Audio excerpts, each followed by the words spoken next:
ඒ අයබෝවන් සුබ දවසක්. අද අපි හවස 2ට පන්තිය පටන් ගන්නවා කියලා WhatsApp group එකට දැනුම් දුන්නේ. දැනුත් තමයි 2යි කාලය වෙලාව. මොකද මේ දවස්වල තියෙන විදුලි බල අර්බුදයත් එක්ක හවසට ෂුවර් නෑ. පන්ති කරන්න පුළුවන් වේද දන්නේ නෑ. කරන්ට් එක කැපෙනවා විතරම. හවස් වෙද්දි තමයි ගැටලුව එන්නේ. නිසා මම කලින් පටන් ගත්තා. අපිට දවස් කීපයක් මෙහෙම පන්තිය කරගෙන යන්න වෙයි. කොහොමුණත් අනිත් කාරණය තමයි 21 අවුරුද්දේ ළමයිට විභාගය පැවැත්වෙන්නේ 22 පෙබරවාරි 22 අවුරුද්දේ පෙබරවාරි මාසේ උසස් පෙළ පන්තිය පටන් ගන්නවත් එක්කම 22 අවුරුද්දේ උසස් පෙළට පෙනී සිටින ළමයිට 22 ළමයි සඳහා වෙනම රිවිෂන් පන්තියක් ආරම්භ වෙනවා. ඒකෙන්දී බොහෝ වෙලාවට ඉරිදා දවස පෙසාන සර් ගන්නවා ඉකෝන් BSU ගන්නන්න. එහෙම වුණොත් සෙන්සුරාදා දවස මම ගන්නවා accounting ගන්නන්න. සෙන්සුරාදා උදේ 8 ඉඳලා තමයි පන්තිව ආරම්භ වෙන්නේ.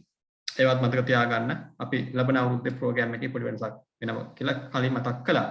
හරි දැන් අපි ප්‍රශ්නාංක 5 කරන්න තියෙන්නේ. ප්‍රශ්නාංක 5ේදී අපිට ගණිතරු කිහිපයක් දීලා දැන් ඒකේ හිස්තැන් වල ලියන්න ඕන දිත්ත බලපෑම. මම දන්නවා දැන් මේ වන විටත් අපේ print out එක ගත්ත අයට මේක ගැටලුවක් නෑ. ලියාගෙනත් ඇති දිත්ත බලපෑම හා දිත්ත සටහන. අනිත් අයත් දැන් වැඩේ පටන් ගන්න ඕන. පළමුවෙන්ම තියෙනවා රුපියල් ලක්ෂ 8ක් යොදා ව්‍යාපාරය ආරම්භ කිරීම. හරි. පටන් ගමු දිත්ත බලපෑම ලියන්න. දැන් ටියුට් එක නැති අය පොතේ වගුවක් රූල් කරගන්න ගණිත ලියන්න අවශ්‍ය වෙන්නේ නැහැ. හරි මම ස්ක්‍රීන් එකට දැන් එන්නම්.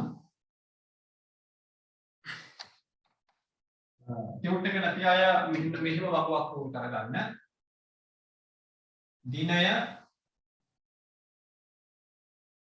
දිත්ව බලපෑම දිත්ව සටහන. කියන්නේ ගණන් වල යන්න අපි වෙන් කරගන්න නෑ ඉඩක්. හේතුව ගණන් ඔයාලට ටියුට් එකේ ලැබෙනවා. ටියුට් එක වෙන පොතක ලියා ගන්න පුළුවන් ප්‍රශ්න ටික එහෙම නැත්නම් print out එකක් ගන්න පුළුවන්. ඒ නිසා ටියුට් එක දැන්ට print out නොගත් අය පොතේ මේ ආකාරයේ වගුවක් හදා ගන්න. හරි. ඊළඟට පොතේ අපි සමීකරණයක් ලියා ගන්නවා නේද? දැන් මේක තමයි අපේ උත්තරේ. ඊට අමතරව අපි අපේ ටියුට් එකේ උඩ කෙළවරේ සුදු මාර්ජින් එකේ අපි මෙන්න මෙහෙම සමීකරණයක් ලියා ගමු. වත්කම් එකතු කිරීම වියදම් සමානයි ප්‍රාග්ධනය වගකීම් ආදායම්. වත්කම් හා වියදම් වැඩිවීම ගිණුමේ ලියන්නේ අර අඩුවීම ලියන්නේ ගිණුමේ බැල පැත්තේ. ප්‍රාග්ධනය වගකීම් ආදායම් වැඩිවීම ගිණුමේ බැල පැත්තේ ලියන්නේ අඩුවීම ලියන්නේ ගිණුමේ හර. ඒකත් ලියා ගන්න ඕන. මේකත් පාවිච්චි කරලා තමයි අපි දිත්ත බලපෑමට අනුව දිත්ත සටහන ගොඩනගන්න යන්නේ. දැන් අපේ පළවෙනි ගනුදෙනුව රුපියල් ලක්ෂ 8ක් යොදා ව්‍යාපාරය ආරම්භ කිරීම. එතෙන්දී අපි දිත්ත බලපෑම ලියමු මුලින්ම ජනවාරි 1 දිනය. දින 1 දිත්ත බලපෑම තමයි ව්‍යාපාරයට මුදල් වත්කම ලැබෙනවා. මුදල් වත්කම වැඩි වෙනවා. එයි. ඔයාලට මම කියලා දීලා තියෙනවා ව්‍යාපාර ඒකක සංකල්පය. නේද? ව්‍යාපාර ඒකක සංකල්පයෙන් අපි දන්නවා ව්‍යාපාරයේ අයිතිකරු හා ව්‍යාපාරය කියන්නේ කොටස් දෙකක් බව. දැන් පුද්ගලයේ ව්‍යාපාරයක් ආරම්භ කරනවා. මේ පුද්ගලයා ව්‍යාපාරට දෙනවා ව්යාපාරයේ කටයුතු වෙනුවෙන් රුපියල් ලක්ෂ 8ක මුදලක්. ඒතකොට මේ මුදල ව්‍යාපාරයේ සතු දේපලක් බවට පත් වෙනවා. මෙයාලගේ තියෙන මුදල් ව්‍යාපාරට ලැබෙනවා. ඊළඟට මේ ව්‍යාපාරය බැඳී ඉන්නවා කාටද? අයිතිකරුවාට. ව්‍යාපාරයේ අයිතිකරුවාට ණය වෙනවා. දැන් ලබාගත් මුදල අනාගතේ නැවත අයිතිකරු වෙත ගෙවන්න. නේද? දැන් ලක්ෂ 8ක් අයිතිකරු මුදල් දුන්නා. හැබැයි දුන්නේ ණයට.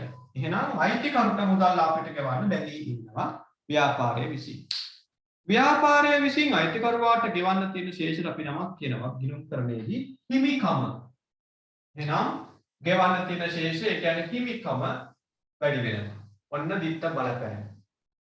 මෙතන ප්‍රාග්ධනයට වඩා හිමිකම ලියා කියලා ලියා ගත්තා නම් හොඳයි නේද? හිමිකම. මේ පළවෙනි පාඩම් කිහිපයේදී ප්‍රාග්ධනය කියන්නේ හිමිකම කියන්නේ එකක් කියලා සලකනවා. මේ සමාගම් ගිණුම් පාඩමට ගියාම හිමිකම කියන්නේ පුළුල් අර්ථයක්, ප්‍රාර්ථනය කියන්නේ පටු අර්ථයක්. ඒක අපි දැනට අවශ්‍ය නැහැ. දැනට ඔයාට ආයතනයේ හිමිකම කිව්වත් ප්‍රාර්ථනය කිව්වත් එකක්සේ සලකන්න. දැන් අපි ඩබල් එන්ට්‍රි හදනවා.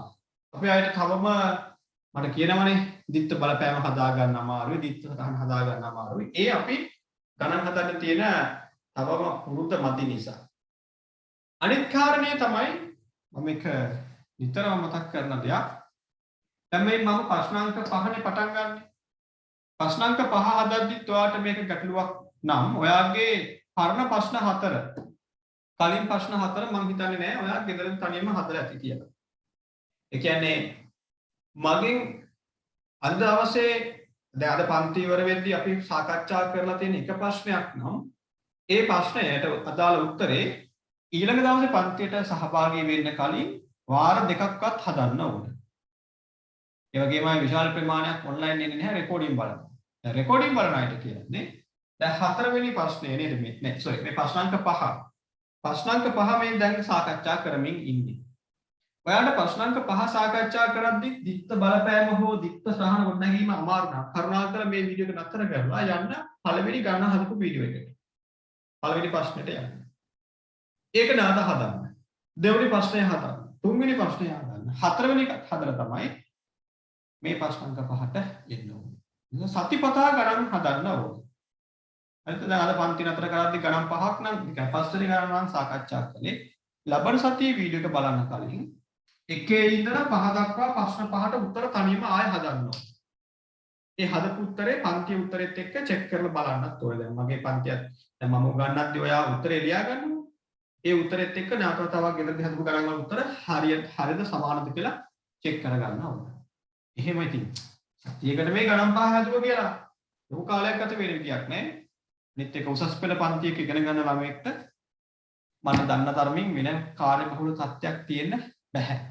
නේද? උසස් පෙළ විභාගයට ඉගෙන ගන්න ළමයෙක්ට වෙන ප්‍රශ්න තියෙන විදියක් නෑ. පෞල් ප්‍රශ්න, අටේ ප්‍රශ්න, ජොබ් එකේ ප්‍රශ්න එහෙම තියෙනවා කියලා හිතන්න අමාරුයි. පළවෙනි වතාවට දිනතර උසස් පෙළ කරන කෙනෙක්ට. ඒ නිසා තියෙන එකම ප්‍රශ්න ටික තමයි ඉකෝන් BS සහ accounting කියන විෂයන් තුනේ තියෙන ප්‍රශ්න. ඒ නිසා මේවා තමයි ප්‍රශ්න. මේවා ආය හදලා තමයි ඊළඟ දවසට සහභාගී වෙන්නේ. එහෙම කරන්නේ නැතිව ඔයා මේ මගේ ඔන්ලයින් පන්තිය හෝ වීඩියෝ එකක් බලාගෙන හිටියක් කියලා හෝ accounting පුළුවන් වෙනවා නම් මම හැමදාම කියන කාරණේ එහෙමනම් ඉතින් කෙනෙක් පීනනවා දිහා බලාගෙන ඉඳලා අපිටත් පීනන්න පුළුවන් වෙන්න ඕන. බස් එකේ හෝ වෑන් එකේ හෝ රිදුරු මහත්මයා ඩ්‍රයිව් කරනවා බලන් ඉඳලා අපිටත් ඩ්‍රයිවිං පුළුවන් වෙන්න ඕන. එහෙම බැහැනේ. වැඩේ කරන්න ඕන.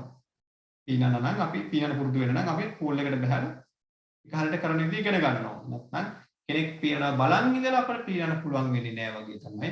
මම ගණන් හදනවා බලන් ඉඳලා ඔයා ගණන් හදන්න නැතුව හිටියොත් ඔයාට ගණන් හදන්න බෑ. හරි. එහෙනම් ඒ විදිහට වැඩ කරා කියලා මම හිතනවා. දැන් ඔන්න ඩබල් එන්ට්‍රි කොට ගන්න යන්නේ. මුදල් වත්කම වැඩි වෙනවා. අයිතිකාරු ව්‍යාපාරයට මුදල් දුන්නා. ව්‍යාපාරයේ මුදල් වත්කම වැඩි වෙනවා. වත්කම් වැඩිවීම ගිණුමේ මොන පැත්තද ලියන්නේ? වත්කම් වැඩිවීම ගිණුමේ ලියන්නේ කොහේද? අර පැත්තේ. එහෙනම් පළවෙනි සටහන ලියනවා මුදල් වත්කම වැඩිවීමක් කොහෙද ලියන්නේ කියලා ලියනවා. මුදල් ගිණුම අර. දෙවෙනි සටහන හිමිකම වැඩිවීම. හිමිකම් ශේෂය වැඩි වෙනවා. දැන් කියන්නේ අයිතිකරුගේ මුදල් ලැබුණු අයිතිකරුට අනාගතයේ මුදල් ගෙවන්න ඕන. ගෙවන්න කියන ශේෂ්ඨ අපි කියනවා හිමිකම කියලා. හිමිකමක වැඩිවීම අදාළ ගිණුමේ කොහෙද ලියන්නේ? බැර පැත්තේ. හිමිකමක වැඩිවීම අදාළ ගිණුමේ බැර පැත්තේ ලියනවා. එහෙනම් බැර වෙනවා. දැන් අයිතිකරු මුදල් දුන්නම බැර වෙන්නේ හිමිකම් ගිණුම කියලා කියන්නේ නැහැ. අපි කවුද බැර කරන්නේ? ප්‍රාග්ධන ගිණුම. ඔන්න ළමයි දීප්ත සටහන ගොඩනගුවා. මුදල් හර ප්‍රාග්ධන ගිණුම බැර. හරි අපි යමු ඊළඟ ගණනුව බලන්න. අත්පිට විකුණුම් ආදායම රුපියල් ලක්ෂ 4ක්. දිනේ 1.3. දිනේ 1.3 සිදු වෙන්නේ අත්පිට විකුණුම් ආදායම ලක්ෂ 4ක්. තමයි ඒ කියන්නේ දැන් ව්‍යාපාරයේ විසින් ගණනුවක් කරලා මුදල් ලබා ගන්නවා ලක්ෂ 4ක්. එහෙනම් ව්‍යාපාරයට මුදල් ලැබෙනවා. පළවෙනි බලපෑමේ අනුව ලියා ගන්නවා. මුදල් වත්කම වැඩි වෙනවා. මේ මුදල් ලැබුණේ කොහොමද? විකුණුම් සිදු කිරීමෙන්. විකුණුම් සිදු කරලා ලැබෙන්නේ විකුණුම් කියන්නේ මොකක්ද? ආදායමක්. එහෙනම් දෙවනි බලපෑම ලියන්න. විකුණුම් කියන්නේ ආදායමක්. දෙවනි බලපෑම මෙහෙම ලියන්න. විකුණුම් ආදායම වැඩි වේ. විකුණුම් ආදායම වැඩි වේ. ඔන්න දිත්ත බලපෑම. දැන් අපි ඩබල් එන්ට්‍රි හදමු. දිත්ත සටහන හදමු. පළවෙනි බලපෑම වගේම දෙවෙනි බලපෑමේදීත් මුදල් වත්කම වැඩි වෙනවා.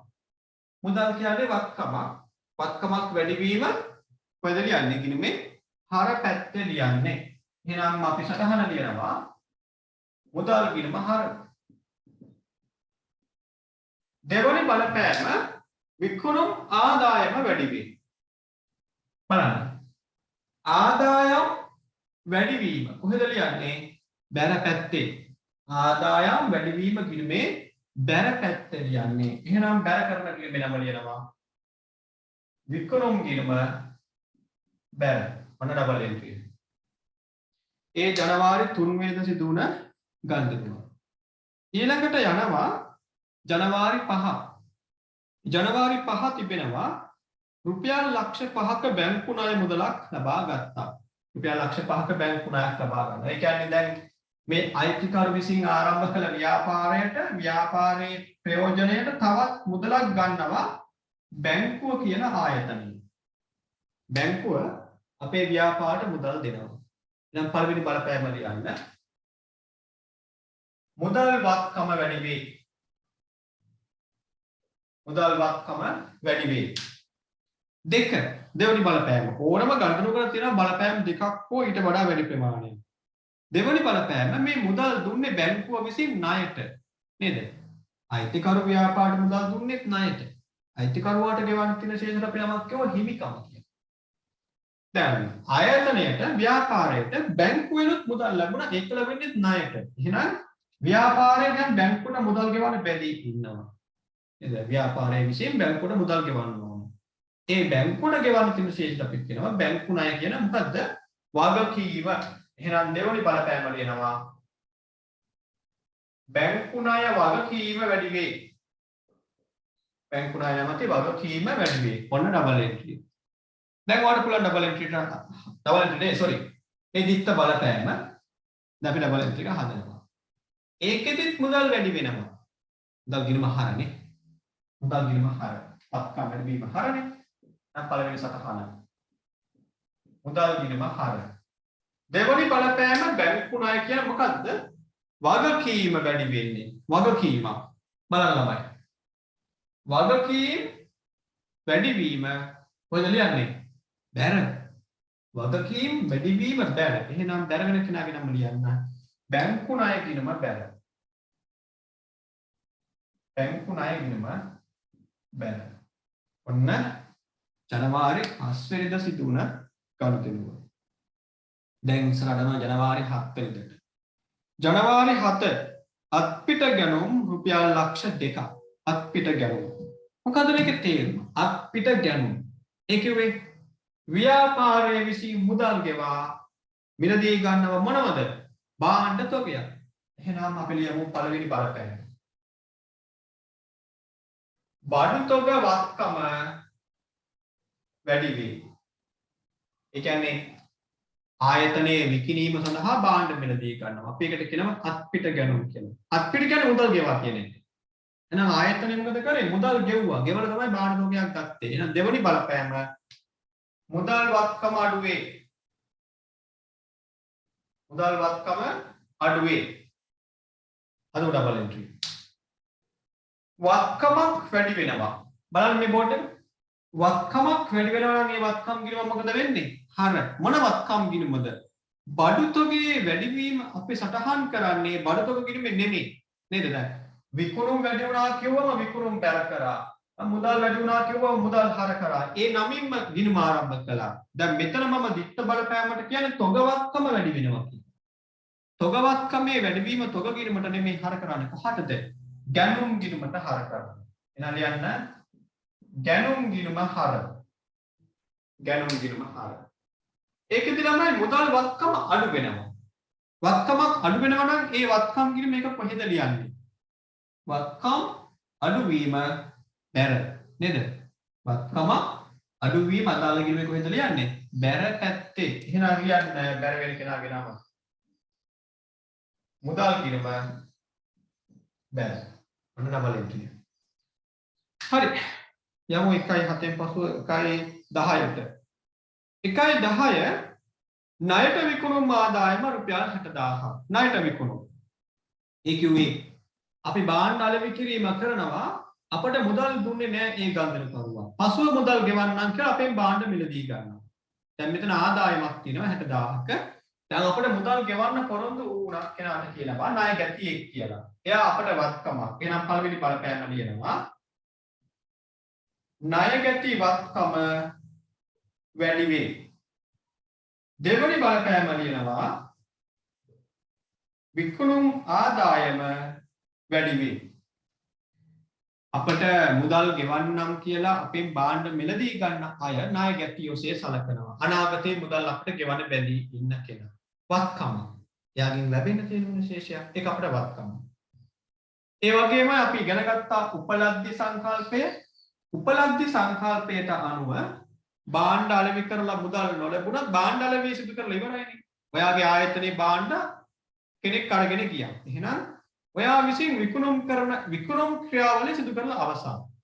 මුදල් අය කර ගැනීම පසුව වෙයි. මුදල් අය කර ගැනීමදී නෙවෙයි ආදායම හඳුනගන්නේ භාණ්ඩ අලෙවි කළා. ඒ කියන්නේ ආයතනයේ දැන් තිබෙන භාණ්ඩ තවත් කෙනෙක් අරන් ගිය වහාම අපි ඒක අලෙවි කිරීමක් විකුණුම් ආදායමක්සේ සලකනවා. ඒ අනුව දෙවෙනි බලපෑම විකුණුම් ආදායම වැඩි වෙනවා. දැන් බලන්න වත්කම් වැඩිවීම හර. හැබැයි මේ වතාවේ වැඩි වෙන්නේ මුදල් නෙමෙයි කවුද? ණය ගැතියෝ. එහෙනම් අපි හර කරගන්නේ ණය ගැති ගිණුම. ණය ගැති ගිණුම හර කරගන්නවා. දෙවෙනි බලපෑම ආදායම් වැඩි වෙනවා. එන්න සමීකරණයට. ආදායම වැඩි වෙනවා. ගිණුම කොහෙද ලියන්නේ? බැර පැත්තේ. නේද? ආදායම් වැඩිවීම ගිණුමේ බැර. මොන ආදායම් ගිණුමද? විකුණුම් ගිණුම. විකුණුම් කියන ආදායම. එහෙනම් බැර කරනවා විකුණුම් ගිණුම. ඔන්න ඩබල් එන්ට්‍රි. ණය ගැති හර විකුණුම් බැර. ඒක සිදු වුණේ 1.10. එතනින් පස්සේ සිදු වෙනවා 1.12 ගණනනවා. රුපියල් 5000ක ණය ගැතියෙකු බොල් ණය ලෙස කපා හැරීම. ඔයාට මම කියලා දීලා තියෙනවා කලින් දවස්වල. බොල් ණය කියන්නේ ණය ගැතියාගෙන් අය කරගන්න බැරි ශේෂයක් පොත්වලින් ඉවත් කිරීම. නේද? ලැබෙන්න තියෙන ශේෂයක් අය කරගන්න බැරි නම් ඒ කියන්නේ ණය ගැතිය මිය ගියා, බංකොලොත් වුණා, තුරුදහන් වුණා, ඒ වගේ කාරණා හේතුවෙන් අපට මුදලක් අය කරන්න බෑ. එහෙනම් මේක පොත්වල තියාගන්න ගියේ තේරුමක් නැහැ. ඒ පොත්වලින් කපා හරිනවා අපි ඒකට කියනවා බොල් ණය කියලා. ඒ තමයි බොල් ණය කියන්නේ වියදම. මෙන්න ඩබල් එන්ට්‍රි. දිත්ත බලපෑම. බොල් ණය වියදම වැඩි වී දෙක ණය ගැති වත්කම අඩු වේ. ණය ගැති ශේෂයක් අඩු කරනවා නම් අපි ඒකට කියනවා වියදමක් කියලා. මොකක්ද මේ වියදමේ නම? බොල් ණය. කපා හරින්නේ කාගෙන්ද? ණය ගැති ශේෂයෙන්. එහෙනම් ණය ගැති ශේෂය අඩු වෙනවා. දෙවෙනි බලපෑම ණය ගැති වත්කම අඩු වෙනවා. හදමු ඩබල් එන්ට්‍රි. වියදම් වැඩි වෙනවා. මොකද වෙන්න ඕනේ? වියදම් ගිණුම හර නේද? වියදම් වැඩි වෙනවා නම් වියදම් ගිණුම හර. එහෙනම් අපි වැඩි වෙන වියදම මොකද? බොල් ණය. එහෙනම් හර කරන්නේ බොල් ණය ගිණුම. බොල් ණය ගිණුම හර. වත්කම අඩු වෙනවා. බලන්න. වත්කම් අඩු වෙනවා. මොකද වෙන්න ඕනේ වත්කම් ගිණුම? බැරනේ. වත්කම් අඩුවීම බැර. එහෙනම් මොන වත්කම් ගිණුමද? ණය ගැති ගිණුම. ඒ අනුව ණය ගැති ගිණුම මම බැර කරනවා. ඔන්න බොල් ණය ගිණුම හර ණය ගැති ගිණුම බැර. හරි. vertical යාගන්න එක්මනේ. ඊළඟට මම යනවා 1.12 ගණනුවෙන් පසුව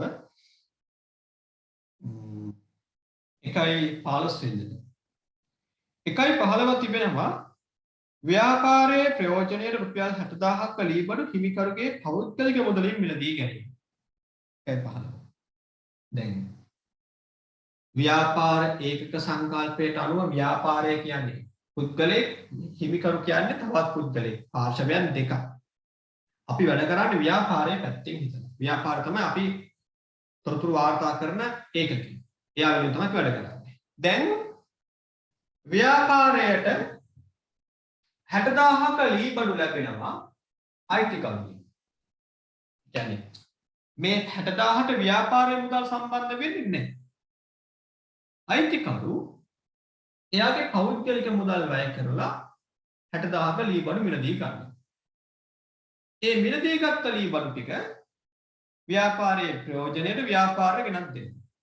දැන් ඒක කාගේ දේපලක්ද? මිලදී ගත්තේ අයිතිකරු විසින්. මේ පුද්ගලයා විසින් තමයි ව්‍යාපාරයට මිලදී ගත්තේ. මිලදී ගත්ත කෙනා අනුව නෙමෙයි අයිතිය තීරණය වෙන්නේ. පාවිච්චි කරන්නේ කවුද? මේක පාවිච්චි කරන්නේ, මෙහෙවන්නේ, පාලනය කරන්නේ හැම දෙයක්ම කරන්නේ කවුද? ව්‍යාපාරය. හරියට ව්‍යාපාරයට මුදල් දුන්නා වගේ මේ වතාවේ මොනවද දෙන්නේ?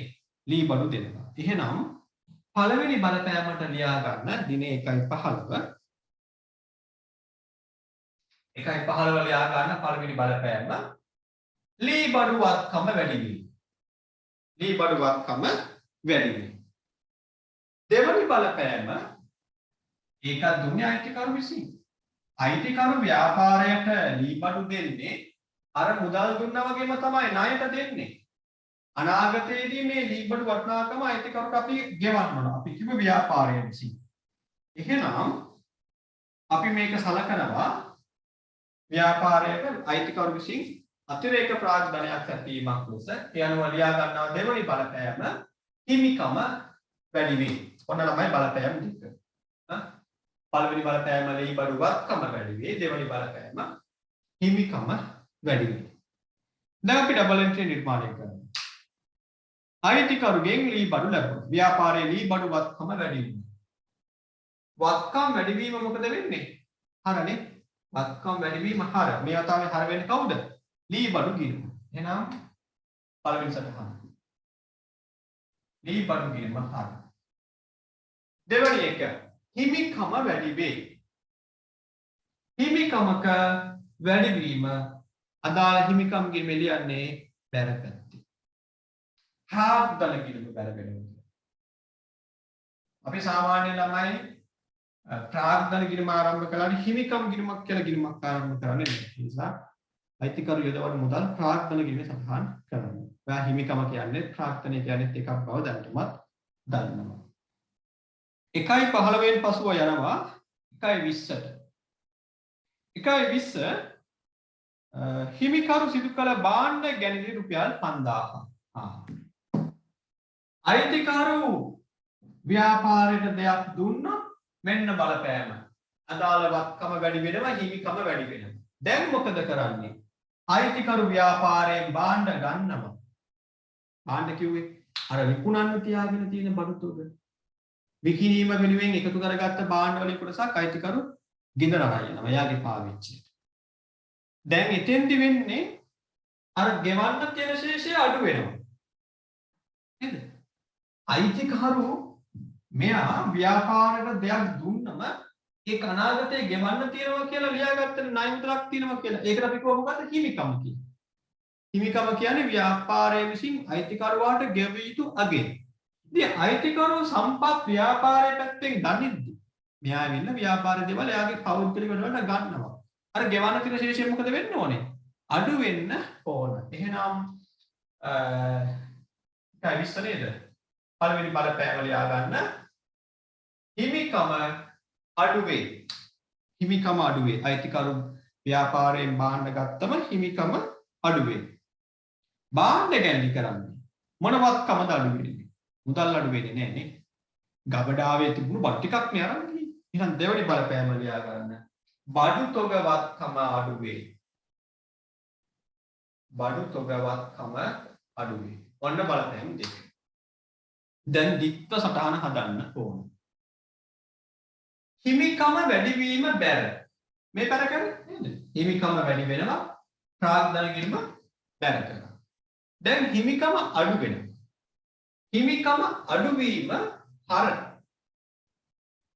හිමිකම වැඩි වුණාම ප්‍රාග්ධන ගිණුම බැර කළාට හිමිකම අඩු වෙද්දී ප්‍රාග්ධන ගිණුම හර වෙන්න ඕන. හැබැයි හර කරන්නේ නැහැ. කවුද හර කරන්නේ? හිමිකම අඩු වීම ප්‍රාග්ධන ගිණුමට හර කරනවා වෙනුවට අපි හර කරනවා ගැනිලි ගිණුමට. ගැනිලි ගිණුමට හර. තොග වත්කම අඩු වේ. වත්කම් අඩු වීම බැර. ඊට කලින් කියන්නේ මේක. නවාට ලියා ගන්න ලැබුණා කලින්. තොග වත්කම වැඩි වුණාම කවුද හර කරේ? අපි එහෙම එකක් ලියාගත්ත නේද ගන්න දෙනවා 1.10 වගේ මතක. 1.7 1.7 ලියාගත්ත අත්පිට ගැනුම් ලක්ෂ 2ක්. එතන බලපෑම් බලන්න 1.7 ලියාගත්ත එකේ. 1.7 තොග වත්කම වැඩි වුණා. තොග වත්කම වැඩි වුණාම හර වුණේ කවුද? ගැනුම් ගිණුම. දැන් තොග වත්කම අඩු වෙනවා. ගැනුම් බැර වෙන්න ඕන. එහෙනම් තොග වත්කම අඩු වීම ගැනුම් ගිණුමට බැර කරනවා. ගැනුම් ගිණුම බැර. ගැනිලි හර ගැනුම් බැර. ඔන්න අයිතිකරු බාණ්ඩ ගැන්ලි කරා. මේ කියන්නේ අයිතිකරු බාණ්ඩ අරගෙන ගියාම දිත්ත සටහන සහ දිත්ත බලපෑම. ඊළඟ එක 1.25 හිමිකරුගේ පෞද්ගලික මුදලින් සේවක වැටුප් ගෙවනවා 30000.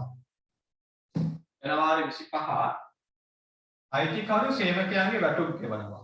ඒ කියමු ළමයි දැන් මෙහෙමයි. ආයතනයේ සේවය කරන සේවකයන්ට මුදලින් වැටුප් ගෙවන්න ඕන. එතකොට ආයතනයේ සේවය කරන සේවකයෝ මෙයා වෙනුවෙන් වැඩ කරන මෙයා වෙනුවෙන්. ව්‍යාපාරයට සේවය සපයනවා සේවකයා. එයාට වැටුප් ගෙවීම ආයතනයේ වියදමක්. එහෙනම් පළවෙනි බලපෑම වැටුප් වියදම වැඩි වේ. වැටුප් වියදම වැඩි වෙනවා. මේකට මුදල් ගෙවුවේ. පඩි සඳහා මුදල් ගෙවුවේ අයිතිකරු. ඒ කියන්නේ දැන් මේ ආයතනයේ සේවය කරනවා පුද්ගලයෝ දෙන්නෙක් කියලා හිතන්න. මේ දෙන්නට මුදල් ගෙවන්න ඕන. හාගෙන් හරි මෙයාට වැටුප් නෙවන. දැන් සාමාන්‍ය ක්‍රමය වෙන්නේ මේ දෙන්න සේවය කරනවා නම් ව්‍යාපාරයේ මුදලින් තමයි මෙයාට වැටුප් ලැබෙන්නේ. නමුත් දැන් මෙතනදී වෙන්නේ ව්‍යාපාරයේ විසින් මේ දෙන්නාගෙන් සේවය ලබා ගන්නවා.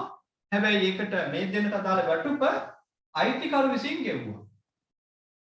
එහෙනම් ආයතනයට සිදු වෙනවා, කියන්නේ ව්‍යාපාරයට සිදු වෙනවා අර වැටුප වෙනුවෙන් ගෙවූ මුදල් නාත අයිතිකරුට දෙන්න. ඒ ව්‍යාපාර ඒකක සංකල්පය.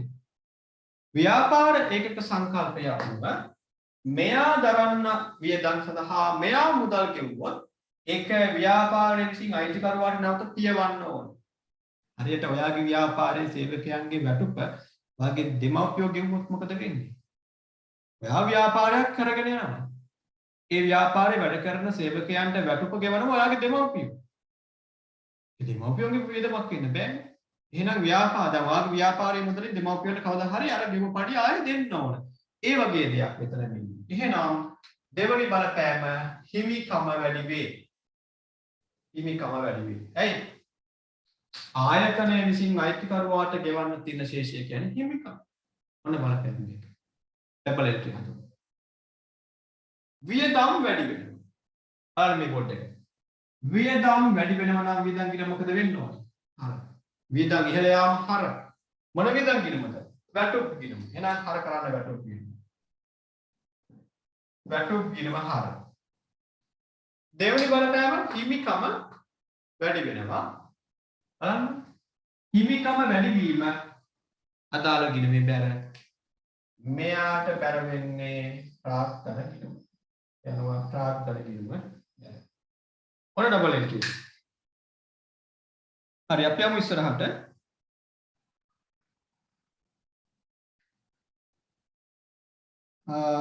දැන් අපෝයිට කියන්න තියෙන අපි මේ කතා කරන්නේ ප්‍රශ්න අංක 5. ප්‍රශ්න අංක 5 අපි මේ සාකච්ඡා කරමින් ඉන්නේ. 1.30 රුපියල් 50000ක් බැංකු ණය සඳහා ගෙවීම. බැංකු ණයෙන් නිදහස් වෙන්න අපි රුපියල් 50000ක් බැංකුවට ගෙවනවා. එතෙන්දී අර බැංකු ණය ගත්ත එකේ අඩුවීම නේද? බැංකු ණය ගත්තම බැංකු ණය වගකීම වැඩි වුණා, මුදල් වත්කම වැඩි වුණා. දැන් ව්‍යාපාරය විසින් බැංකුවට මුදල් ගෙවනවා. එතෙන්දී බැංකු ණය කියන වගකීම අඩු වෙනවා. පළවෙනි එක බැංකු ණය වගකීම අඩු වෙනවා. දෙවනි බලපෑම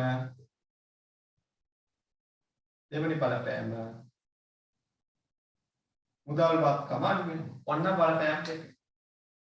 බැංකු ණය බැංකු ණය කියන්නේ පිටත් කෙනෙකුට ගෙවන්න තියෙන බැඳීමක්. අපි ලෝන් ගත්තම බැඳීම වැඩි වෙනවා. අපි ලෝන් එක ආපසු ගෙවන්ති බැඳීම අඩු වෙනවනේ. ඒක තමයි මේ ලියාගත්තේ. බැංකු ණය වගකීම අඩු වෙනවා. දෙක අපි මුදල් ගෙවුව නිසා වගකීම අඩු වුණේ. නේද? බැංකුවේ මුදල් ගත්තම වගකීම වැටි වුණා. අපි මුදල් ගෙවුවම අපේ ව්‍යාපාරයේ තියෙන මුදල් බැංකුවට දුන්නම අපේ මුදල් ශේෂය මොකද වෙන්නේ? අඩු වෙනවා. අන්න බලන්න ටික. අද උඩ බලන්න. වගකීම අඩු වෙනවා. බලන්න. වගකීම අඩු වෙනවා. වගකීම් කියනම හර වෙන්න ඕන. මොන වගකීම් කියනද? බැංකු ණය කියන වගකීම් කියනවා. එහෙනම් බැංකු ණය කියනම හර. මුදල් වක්කම අඩු වෙනවා. මේ බලන්න. වක්කම අඩුවීම බැර. එහෙනම් මුදල් කියනම බැර කරන්න ඕන. මුදල් කියනම බැර.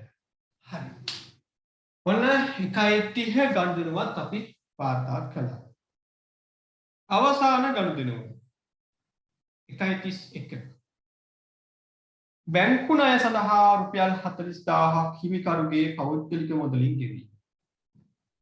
දැන් මෙතන මුදල් ගෙවුවේ ව්‍යාපාරයේ විසින්. ව්‍යාපාරයේ මුදල් ගෙවුවම වගකීම අඩු වුණා, මුදල් වක්කම අඩු වුණා. 31 වෙනිදා තවත් මුදලක් බැංකු ණයට ගෙවනවා. හැබැයි අයිතිකරු. කොහොම කළත් බැංකුවට මුදල් ලැබුණේ ළමයි නේද? කාගෙන් හරි බැංකුවට ලෝන් එක වෙන මේ මුදල් ලැබුණනේ. ඒ කියන්නේ ව්‍යාපාරයත් එක්ක තියෙන බැඳීම බැංකුව අඩු කරනවා. එහෙනම් පළවෙනි බලපෑම ලියනවා. බැංකු ණය වගකීම අඩු වෙනවා. බැංකුවට ගෙවන්න තියෙන ශේෂයක් වෙනුවෙන් බැංකුවට මුදල් ගියා නම් ආයතනය දැන් බැංකුවෙන් නිදහස් වෙනවා. කලින් වතාවේ බැංකුවට මුදල් ගෙවුවේ ව්‍යාපාරය. එතකොට ඩිවෝ දෙවෙනි බලපෑම තියෙන මුදල් වක්කම අඩු වෙනවා කියනවා. 31 වෙනිදා ව්‍යාපාරය විසින් නෙවෙයි ගෙවන්නේ. අයිතිකරු ගෙවන්නේ. අයිතිකරු එයාගේ මුදලින් බැංකුවට මුදල් ගෙවනවා. ඒකත් අර කලින් වගේනේ සේවකයන්ට අයිතිකරු පඩි ගෙවුවා වගේ. ආයතනය විසින් බැංකුවට ගෙවන්න තියෙන වාරිකය අයිතිකරුගේ පෞද්ගලික මුදලින් ගෙවුවා. එතකොට දැන් මේ ආයතනයේ බැංකුවත් එක්ක තියෙන බැඳීමෙන් නිදහස් වුණාට මෙයත් එක්ක බැඳීම මොකද වෙන්නේ? තව වැඩි වෙනවා. ආයතනය විසින් ගෙවන්න තියෙන ශේෂයක් අයිතිකරු ගෙවුවා නම් දැන් ආයතනය විසින් අයිතිකරුවාට ඒක අනාගතයේ ගෙවන්න ඕන. ඒ කිව්වේ හිමිකම ගෙවන්න තියෙන ශේෂය කියන්නේ හිමිකම වැඩි වෙනවා. ඔන්න බලපෑම් දෙක. වගකීම අඩු වෙනවා. හිමිකම වැඩි වෙනවා. හදන්න ඩබල් එන්ට්‍රි. වගකීම් අඩු වෙනවා. වගකීම් ගිණුම හර. මොන වගකීම් ගිණුමද? මෙන්න වගකීම් ගිණුමේ නම. බැංකු ණය. ලියන්න. බැංකු ණය ගිණුම හර. හිමිකම වැඩි වෙනවා. ඒක අපි ප්‍රාග්ධන ගිණුමට වැඩ කරනවා. හරි. ඔන්න අපේ ද්විත්ව බලපෑම සහ ද්විත්ව සටහන් ප්‍රශ්නාංක 5ක් වෙනවා. ඒ පළවෙනි වගුව. ඊළඟට අපිට කියනවා සමීකරණ දෙකේ ගණන වාර්තා කරන්න. මොකද පළවෙනි සමීකරණය වත්කම් වේදා සමානයි ප්‍රාග්ධන වගකීම් ආදායම්. ඊළඟට දෙවෙනි සමීකරණය වෙන්නේ වත්කම් සමානයි ප්‍රාග්ධන එකතු කිරීම වගකීම් සමීකරණය. හරි. ගිය සතියේත් අපි මේ වගේ වැඩක් කළා. ඔයාට දැන් සමීකරණය වාර්තා කිරීම මම එකවර කියලා දෙන්නම්.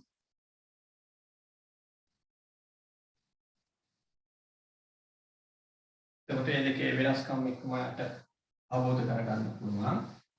හැබැයි ළමයි එකම පිටුවේ දෙපැත්තේ ලියන්න එපා. එක සමීකරණයක් ලියලා ඒකට අවශ්‍ය ඉඩ තියලා අනිත් පිටුවේ තමයි දෙවෙනි සමීකරණය ලියන්නේ. එකක් යට එකක් ලියවෙන්න ඕනේ. මුලින්ම පද පහේ සමීකරණය නේද?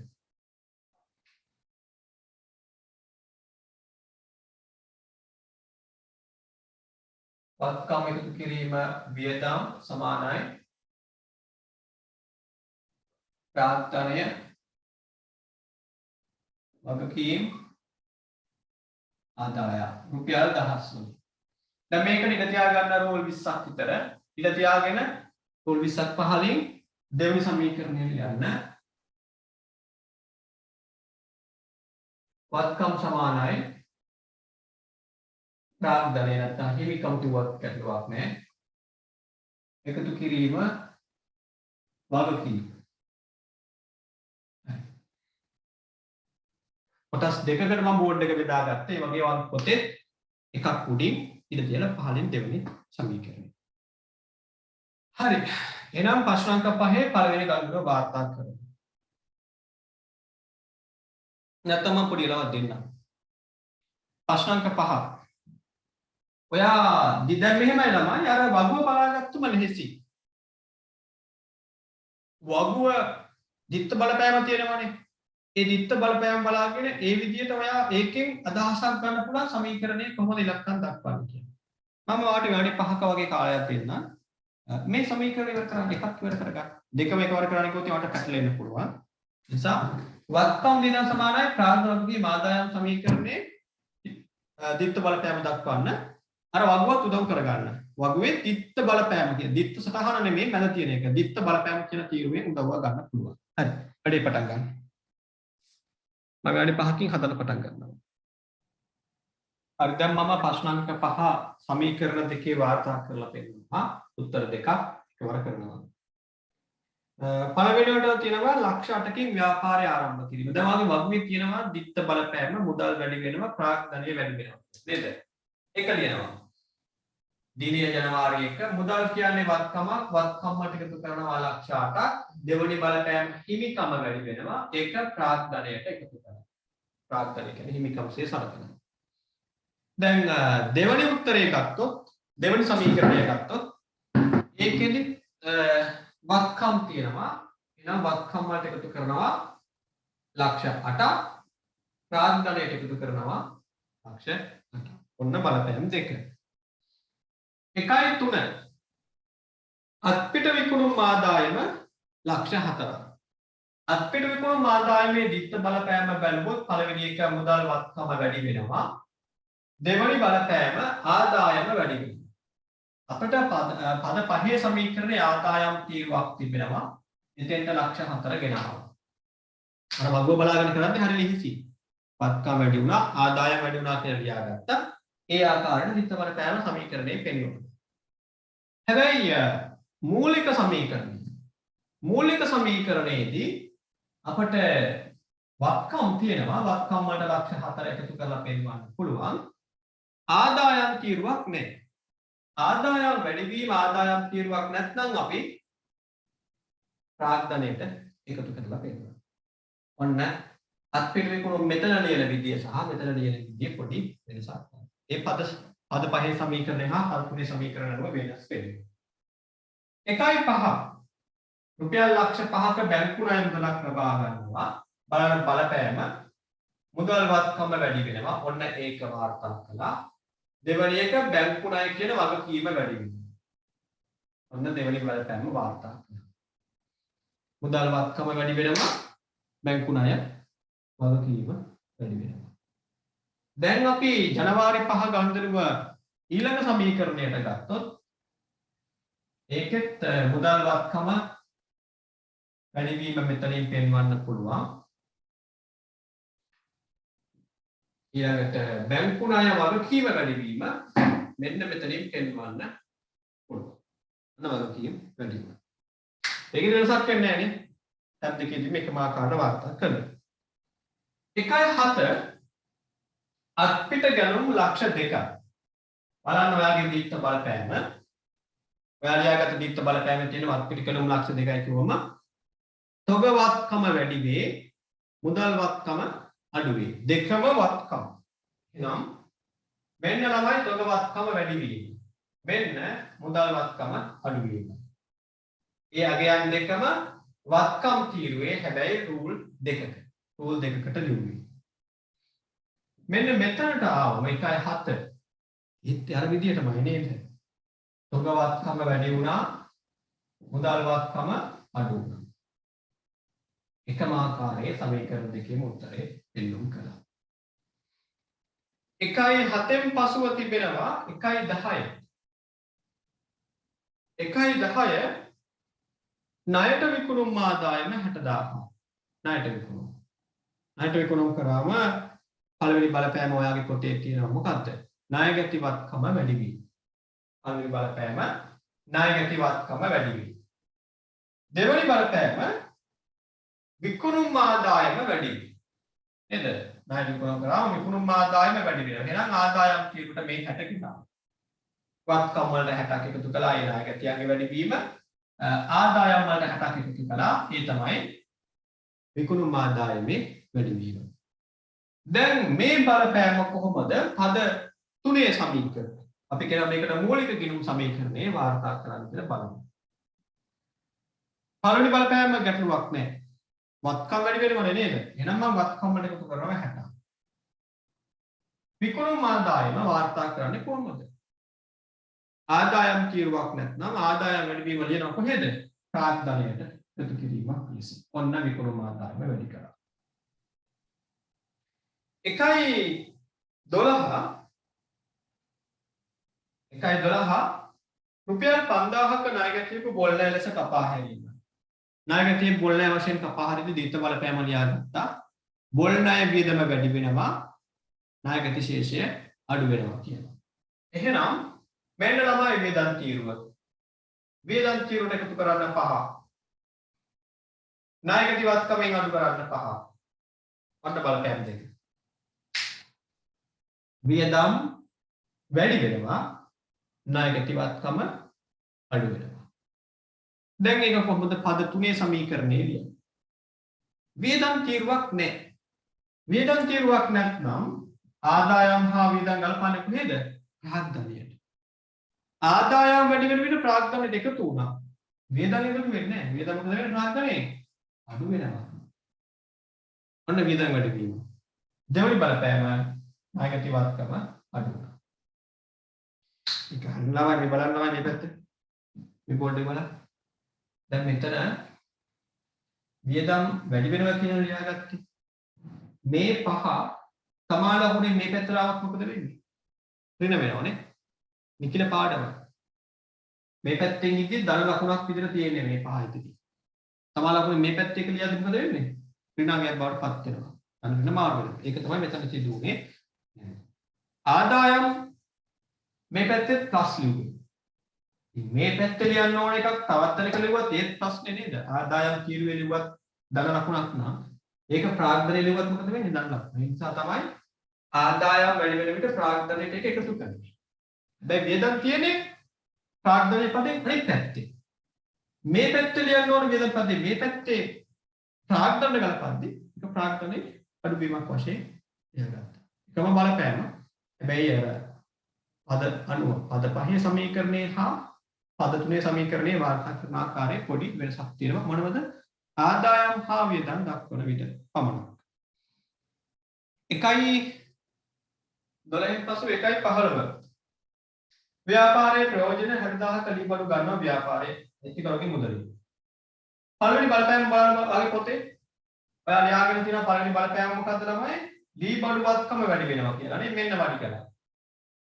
දෙවෙනි බලපෑම ප්‍රාග්ධනය වැඩි වෙනවා. ඔන්න වැඩි කළා. අයිතිකරුගේ මුදලින් ව්‍යාපාරයට ලීබඩු දුන්නම ව්‍යාපාරයේ ලීබඩු ශේෂය වැඩි වුණා. ඒකට මුදල් ගෙවුවේ අයිතිකරු නම් ව්‍යාපාරයේ අයිතිකරුවට මුදල් ගෙවන්න බැඳී ඉන්නවා. ඒ බැඳීම ප්‍රාග්ධනයෙන් වැඩි කරලා වෙන්න ඕන. ඒකම තමයි මෙතන කරන්න තියෙන්නේ. 1.15 මෙන්න ලීබඩු වත්කමේ වැඩි වීම.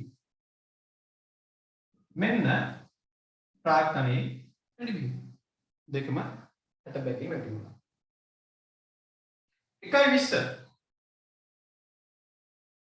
1.20 අයිතිකරු සිදු කළ බාණ්ඩ ගැනීම 5000. පළවෙනි බලපෑම ලියාගෙන නැති වගේ පොතේ හිමිකම අඩු වෙයි කියලා මෙන්න අඩු කළා. දෙවෙනි බලපෑම තොගවත්කම අඩු වෙයි කියලා ලියාගත්තා මෙන්න අඩු කළා. හිමිකම අඩු වෙනවා. ඒ කියන්නේ අයිතිකරු මුදල් දෙන විට හිමිකම ඉහළ යනවා. අයිතිකරු දේවල් ව්‍යාපාරයෙන් ගන්නම ගෙවන තියෙන ශේෂය අඩු වෙනවා. මෙන්න පෙන්වන කළ ආකාරය. එම ප්‍රතිඵලයම අපි පද 3 සමීකරණය පෙන්වමු කරනවා. දිනය ලියන්න 1.20. අයිතිකරු බාණ්ඩ ගැන සිදු කළාම හිමිකම අඩු වෙනවා. ඔන්න අඩු කළා. දෙවෙනි බලපෑම තොග වත්කම අඩු වෙනවා. වත්කම වලින් 5ක් අඩු කරනවා. 1.25 හිමිකරුගේ පෞද්ගලික මුදලින් සේවක වැටුප් ගෙවනවා. අයිතිකරුගේ මුදලින් සේවකයාට වැටුප් ගෙවනවා. බලන්න ඔගේ පොතේ දිත්ත බලපෑම. මොකද තියෙන්නේ?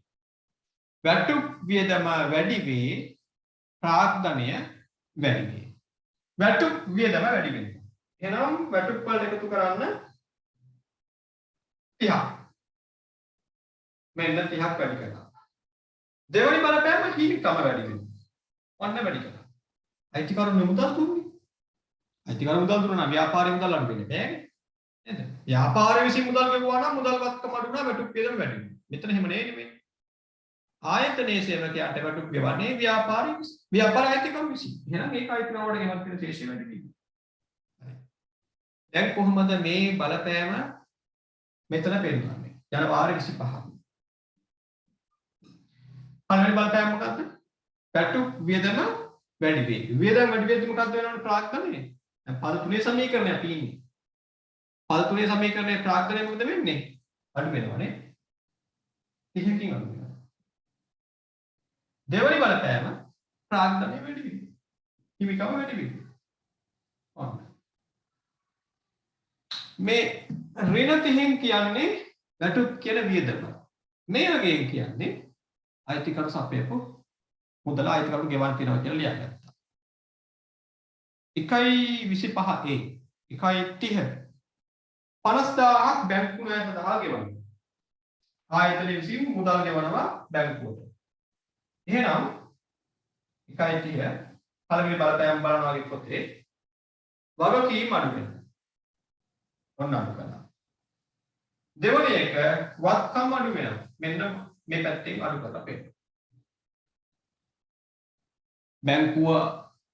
බැංකුවට ගෙවන්න තියෙන ණය ශේෂයට ව්‍යාපාරයේ විසින් මුදල් ගෙවුවම බැංකු ණය කියන වගකීම අඩු වුණා. දෙක ව්‍යාපාරයේ මුදල් ශේෂය අඩු වුණා. දෙපැත්තෙම 50 50 අඩු වුණා. දැන් අපි යමු පද තුනේ සමීකරණය. ජනවාරි 30. බැංකු ණය සඳහා මුදල් ගෙවුවා. වගකීම මොකද වෙන්නේ? අඩු වෙනවා. මුදල් ගෙවුවම ව්‍යාපාරයේ මුදල් ශේෂය මොකද වෙන්නේ? අඩු වෙනවා. එතන බලපෑම වෙනසක් නැහැ.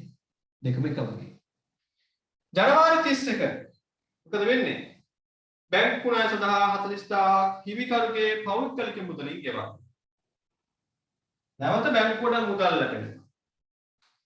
බැංකුවට ගෙවන්න තියෙන ශේෂය පේවනවා මුදලින්. එහෙනම් නැවත වගකීම මොකද වෙන්නේ? අඩු වෙනවා නේ. මේ වතාව අඩු වෙන්නේ 7.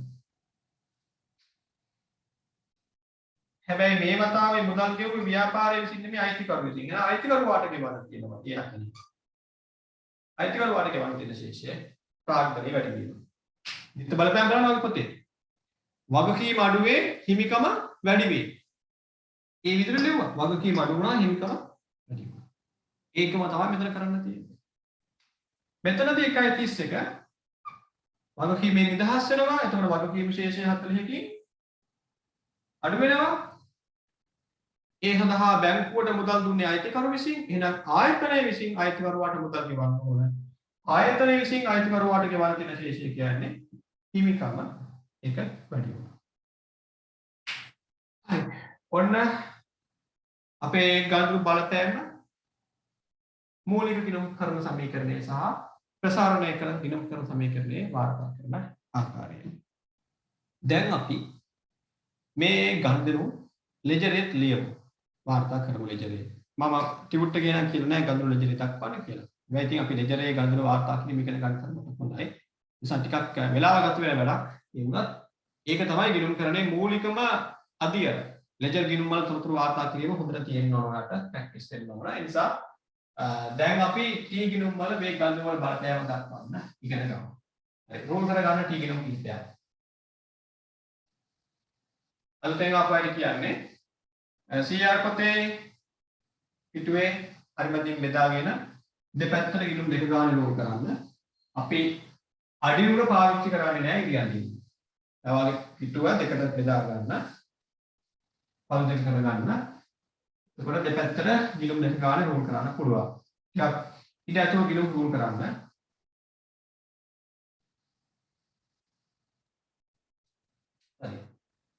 මම බෝඩ් එකේ ගිණුම් කීපයක් උඩ කරගෙන එක ගිණුමක් ටිකක් ලොකුවට ගන්න මුදල් ගිණුමට. අපි අදහස් වලින් කියලා දක්වන්න.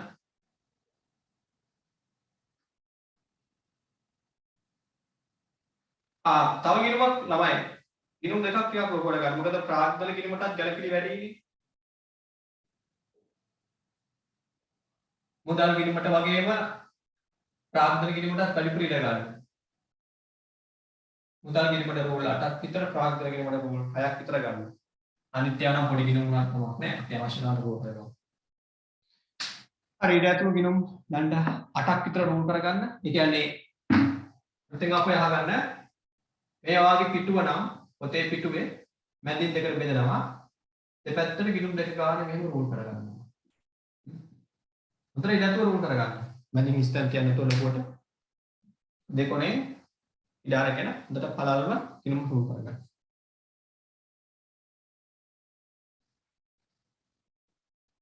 පොඩි වෙලාවක් දෙන්නම් ඔයාලට රූල් කරගන්න. කිසිම වෙලාවක අඩු පාවිච්චි කරන්න එපා ගිණුම් රූල් කරන්න. හරි දැන් අපිට ගණ්ඩු ලෙජරේ වාර්තා කිරීම කොටස කරද්දී අර වගේ පොතේ ලියාගත්තනේ වගුවක් ඒ වගුවේ දිත්ත සටහන බලන්න. දිනය ගණ්ඩුව ඊළඟට දිත්ත සටහන බලන්න. දැන් පළවෙනි ගණ්ඩුව තිබෙනවා ජනවාරි 1 ලක්ෂ 8ක් යොදා ව්‍යාපාරය ආරම්භ කිරීම. ලක්ෂ 8කින් ව්‍යාපාරය ආරම්භ කළාම බලන්න දිත්ත බලපෑම නෙවෙයි දිත්ත සටහන. මුදල් හර ප්‍රාග්ධන බැල. ඒක තමයි දැන් අපි වාර්තා කරන්නේ. ඔයාලා දන්නවා මේ තියෙන මුදල් ගිණුමේ හර පැත්ත. හර කරන ලක්ෂ 8ක්. ඔන්න මම මුදල් ගිණුම හර කරා. ප්‍රාග්ධන බැල වෙන්න ඕන. එහෙනම් එන්න ප්‍රාග්ධන ගිණුමට බැල කරන්න ලක්ෂ 8ක්. ඔන්න බැල කරා. දැන් මෙතන ලියනවා හර වෙන කෙනා ගිණුම මුදල් කියලා විස්තරයට ලියනවා. මුදල් ගිණුමට යන්න ආයේ එතන ලියනවා බැල වෙන කෙනා ගිණුම ප්‍රාග්ධන. ඔන්න මුදල් හර ප්‍රාග්ධන ගිණුම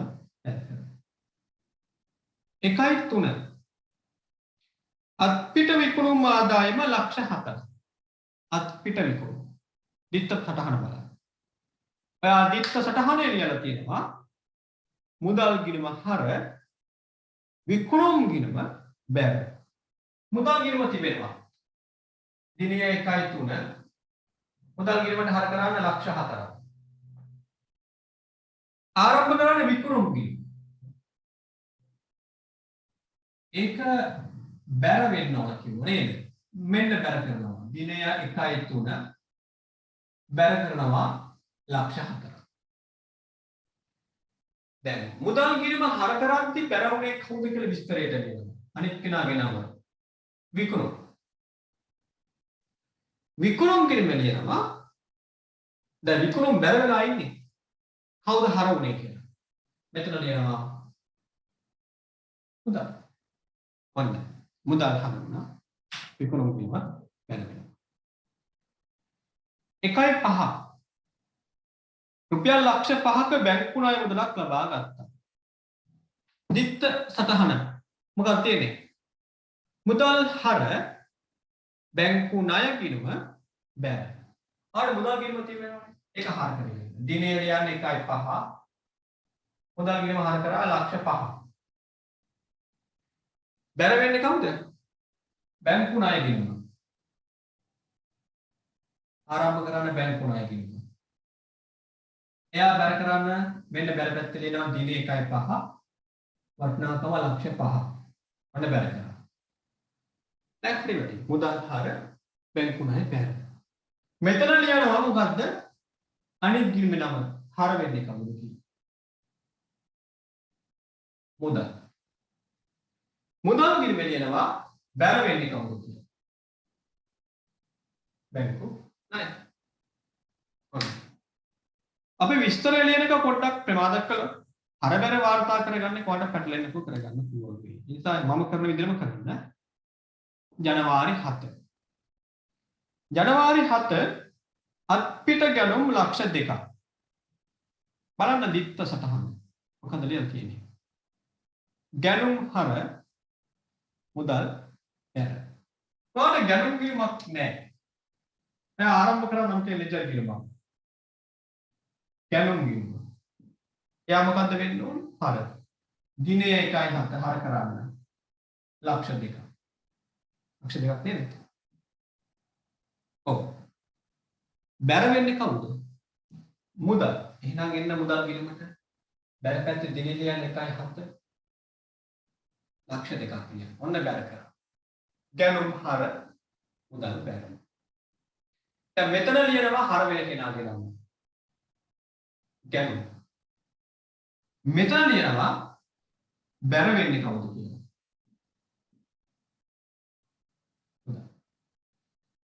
හරි. 1.10. ණයට විකුණුම් ආදායම 60000. 1.10 ණයට විකුණුම් ආදායම 60000. ණයගැති හර බලන්න බලන්න තියෙන්නේ. බලයන් තියෙන්නේ. ණයගැති හර විකුණුම් බැර. අපට ණයගැති කිරීමක් නැහැ. හැබැයි විකුණුම් කිරීම තියෙනවානේ. එක කිරීමයි නැත්තේ. මම ආරම්භ කරනවා ණයගැති කිරීම. එයා හර කරනවා. දිනය 1.7 60. විකුණුම් ගිණුම මේ විකුණුම් ගිණුම තව ගිණුමක් ආරම්භ කරන්න බෑ. එයා බැර කරනවා. දිනය 1.7 60. එතන ණයගැති කියලා ලියුවා. ණයගැති කිරීම ලියනවා බැර වෙන කෙනාගේ නම විකුණුම්. හරි. ඒ ජනවාරි 7. 7 නෙවෙයි සෝරි. ජනවාරි 10 ණයට විකුණුම් නේ. ජනවාරි 10.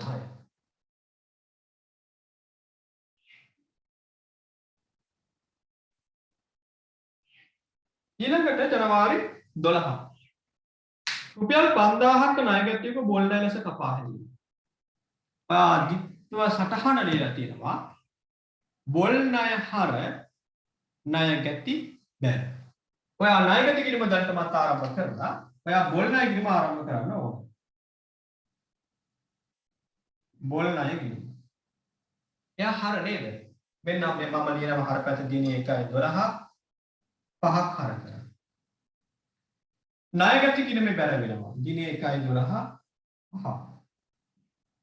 බොල් ණය හර ණයගැති බැර. දැන් ණයගැති කිරීම මොකද්ද ලියන්නේ මෙතන? අනිත් කෙනාගේ නම. බොල් ණය. බොල් ණය කිරීමේ ලියනවා බැර වෙන කෙනාගේ නම. ණයගැති. හරි ඒ 1.12. දැන් යනවා ඊළඟ ගණනුවට 1.15. ව්‍යාපාරයේ ප්‍රයෝජනයට රුපියල් 60000ක ලී බඩු හිමිකරුගේ පෞද්ගලික මුදලින් මිලදී ගැනීම. ඩබල් එන්ට්‍රි බලන්න. ලී බඩු ගිණුම හර ප්‍රාක්තන ගිණුම. ඔයාලට ලී බඩු ගිණුමක් නැහැ නේද? ඔයාලට ලී බඩු ගිණුමක් නැහැ. අලුතෙන් එක ලෙජර් ගිණුමක් ආරම්භ කරන්න. ලී බඩු ගිණුම.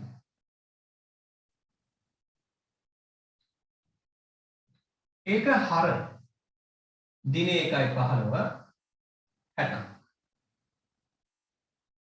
ප්‍රාග්ධන කිරීම බැර නේද? 60000ක් නේද?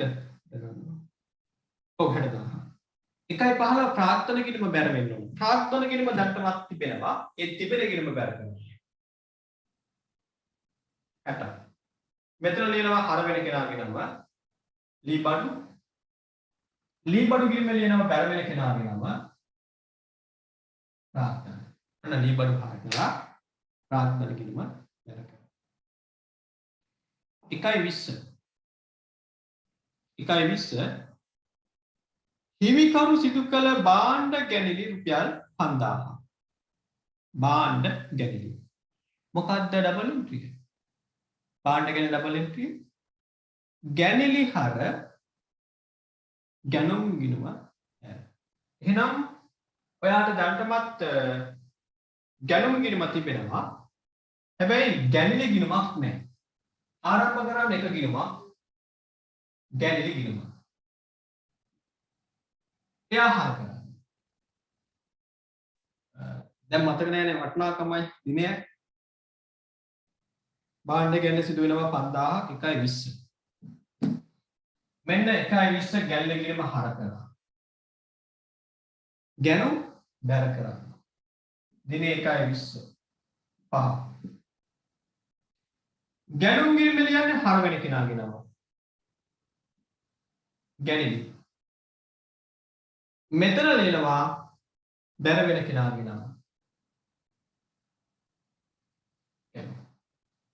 ගැනිලි හරගෙන බැර ඊළඟ ගන්ධර්ව සිදු වෙන්නේ 1:25 හිමිකරුගේ පෞද්ගලික මුදලින් සේවක වැටුප් ගෙවනවා 30000 1:25 වැටුප් ගෙවනවා 30000 डबल एंट्री बना වැටුප් හර ප්‍රාග්ධන ගිණුම බැර ඔයාලට ප්‍රාග්ධන ගිණුම තිබෙනවා ඔයාලට වැටුප් ගිණුම නැහැ එහෙනම් ආරම්භ කරන්න වැටුප් ගිණුම 25 30000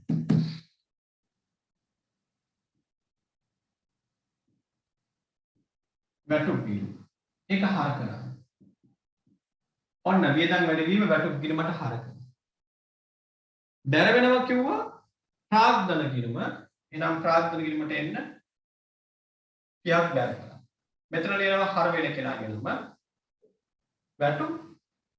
වැටුප් ගිණුමට යන්න එතන ලියන්නේ බැර වෙන කෙනා ගිණුම ප්‍රාග්ධන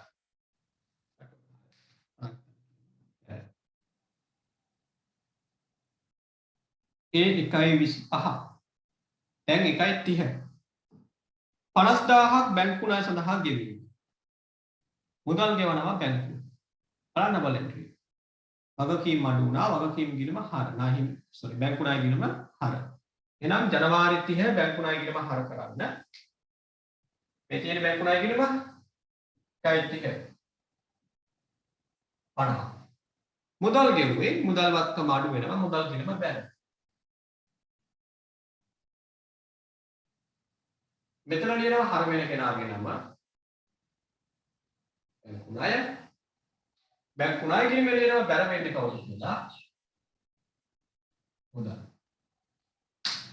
ඒ ජනවාරි 30 දැන් අන්තිම ගණනුව ජනවාරි 31 අයිතිකරුගේ පෞද්ගලික මුදලින් 40000ක් ගෙවනවා බැංකුව බැංකු ණය සඳහා බලන්න වගේ අර දිත්ත සටහන ලියන බගුව මොකද ලියලා තියෙන්නේ බැංකු ණය හර ප්‍රාග්ධන ගිණුම බැර එහෙනම් බැර කරන්න හර කරන්න බැංකු ණය ගිණුමට එන්නේ එයා 40ක් හර කරන්න ප්‍රාග්ධන ගිණුමට යන්නේ එයා 40ක් බැර කරන්න මෙතන ලියනවා හර වෙන කෙනාගේ නම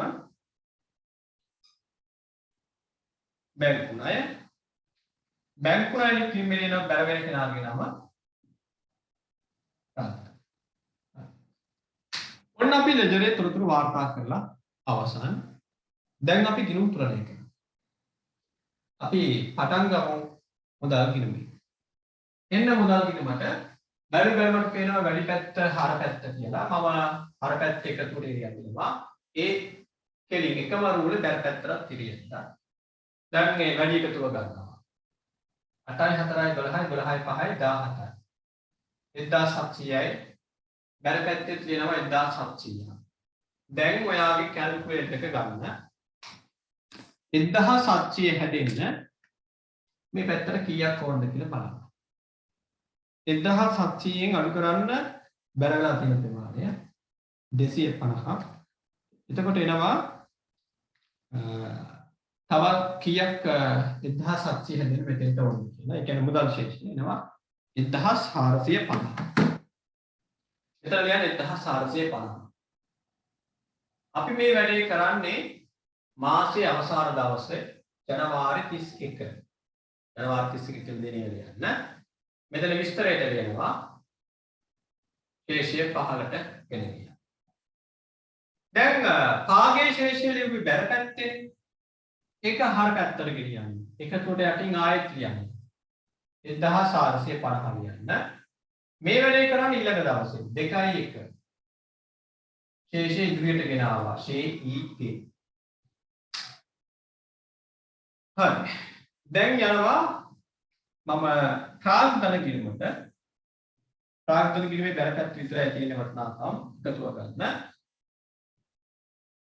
6යි 3යි 9යි 9යි 4යි 13යි එකක් ඉතිරි 9යි 930යි හර පැත්තෙත් ඒ එකතුව ලියන්න 930. හරි දැන් මෙතනත් වෙනස 930ම ගන්න. අර වෙලා නැහැ කීයක්වත්.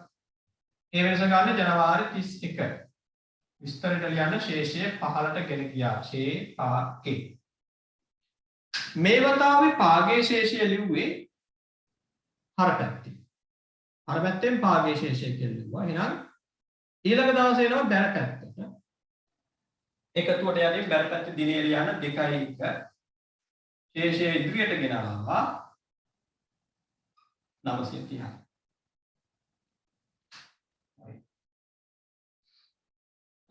විකුණුම් ගිණුම මට තුලනය කරන්න ඉන්න නෑ. තුලනය කරන්න බැර එකතුව ගන්න 460ක් හර පැත්තේ ලියන්න 460ක් වෙනසත් 460ක් එතන උඩින් ඒ වෙනස ගත්තේ ජනවාරි 31 ශේෂය 15ට ගෙන ගියා 460ක් බැර පැත්තට එන්න 2.1 දිනේ ලියන්න 460 ලියන්න ශේෂය ඉදිරියට ගෙනාවා කියලා.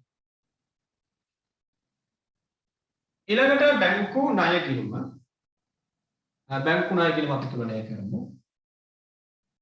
ඒක ළමයි බලන්න ඉලක්කම් පේන දෙකක් හර පැත්තේ ලියුණාට වටිනාකමින් වැඩි බැර පැත්තේ නේද?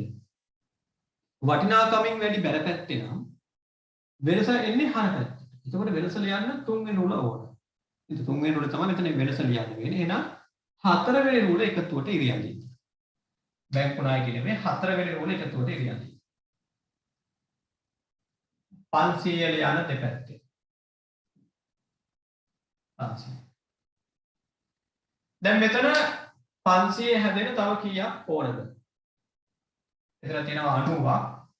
90න් 500 ගන්න නම් මෙතෙන්ට ඕන 410යි. එතන 500 හැදෙන්නේ. ඔන්න වෙනස ගත්තා. ඒක කරන්නේ ජනවාරි 31. ශේෂය 15ට ගෙන ගියා. ෂේ පාගේ. හරි.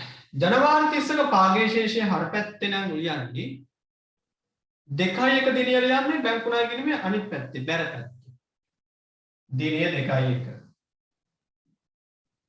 ශේෂය ඉදිරියට ගෙනාවා. මේ 410 බැර පැත්තේ ලියන්න. හරි. ගැනුම් ගිණුම තුලනය කරන්න. මේකෙන් මට ඊට මදි වෙනවනේ. ගැනුම් ගිණුමේ හර එකතුව දෙපැත්තෙම ලියන්න 200. වැඩි එකතුව 200. 200 ලිව්වා. වෙනස එන්නේ බැර පැත්තට 195ක් එනවා නේ. 195ක් එනවා ජනවාරි 31. ශේෂය 15ට ගෙන ගියා. එනම් හර පැත්තට යන්න.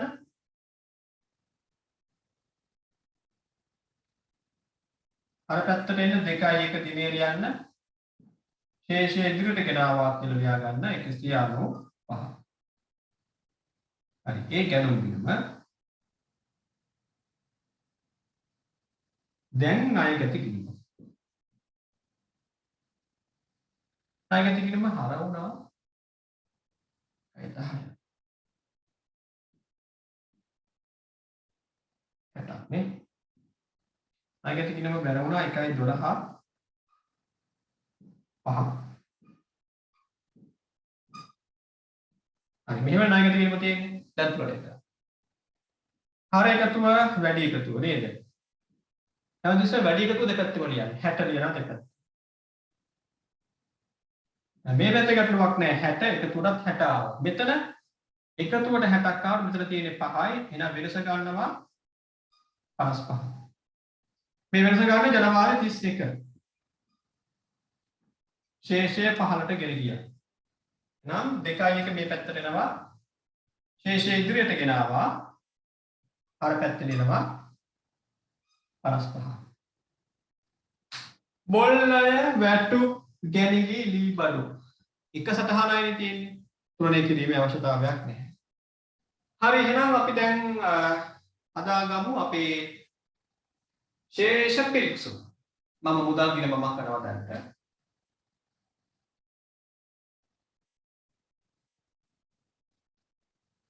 ශේෂ පිරික්සමක් හදමු.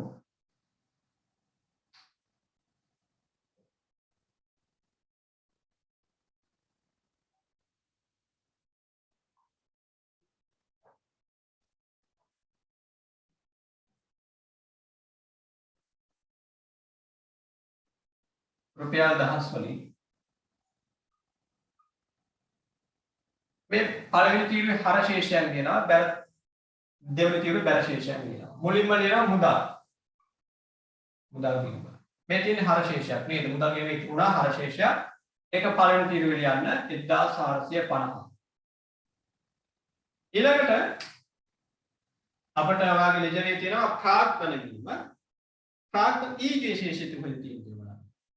ප්‍රාග්ධන ගිණුමේ ඊගේ ශේෂය තියෙන්නේ බැල පැත්තේ 930ක්. එහෙනම් ගිණුමේ නම ප්‍රාග්ධන ඒක දෙවෙනි තීරුවේ ලියන්න 930. ඊළඟට විකුණුම් ගිණුම එයාගේ බැල ශේෂයක් තියෙනවා වගේ තුලනේ කරපු පොතේ බලන්න බැල ශේෂයක් තියෙනවා 460ක්. නම් ගිණුමේ නම විකුණුම් ඒක මම බැල තීරුවේ ලියනවා 460ක්. ඊළඟට බැංකු ණය එයාගේ බැල ශේෂය තියෙනවා අවසාන ශේෂය ඊගේ ශේෂය තියෙනවා බැල පැත්තේ 410ක්. ඊළඟ ගැණුම් එයාගේ හර ශේෂයක් තියෙන්නේ ඊගේ ශේෂය හර පැත්තේ තියෙන්නේ 195. 195. ඊළඟට ණය ගැතියන්ගේ තියෙනවා හර ශේෂයක් පොඩිට ලිව්වේ 65ක් කරුණාම පාගේ ශේෂය බැල පැත්තෙන් ආව 55ක් කියනවා හර පැත්තට 55 හර පැත්තේ පළවෙනි තීරුවේ ලියනවා. ඊළඟට බොල් ණය හර ශේෂයක් තියෙනවා 5ක්.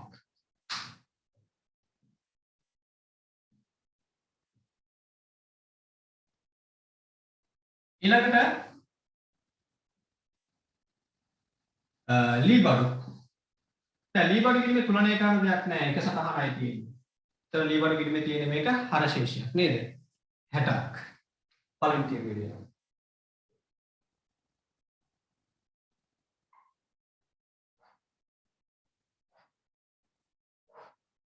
ඊළඟට අපිට තියෙනවා ගැණිලි ගිණුම. ගැණිලි ගිණුමේ තියෙනවා 5ක හර ශේෂය. අන්තිමට තියෙනවා වැටුප් ගිණුම. වැටුප් ගිණුමේ තියෙනවා හර පැත්ත කීයද? 30ක අගය. හරි. දැන් ඔයා මේ එකතුව ගත්තොත් දෙපැත්ත එකතුව දීප්ත සටහන් නිවැරදිව සටහන් කළා නම් සමාන වෙන්න ඕන. බලන්න සමාන වෙනවද කියලා. මෙතනින් එනවා 9යි 10යි එකක් ඉතිරි 10යි 18. ඉතින් එනවා 5 10 15 20 දෙකක් ඉතිරි 5යි 10යි 19යි 25යි 30යි 3ක් ඉතිරි 7යි 8යි. ඒ අනුව අපේ ශේෂ පිරික්සීමේ දෙපැත්ත එකතුව 1800කට සමාන කරලා පෙන්නනවා. අපිට විශ්වාස කරන්න පුළුවන් එකකින් අපේ ශේෂ පිරික්සීමේ වාර්තා කිරීම අංක ගණිතමය වශයෙන් ඊළඟ අපි සිදු කළා කියලා. හරි ඒ ප්‍රශ්නාංක 4 නේද? sorry ප්‍රශ්නාංක 5.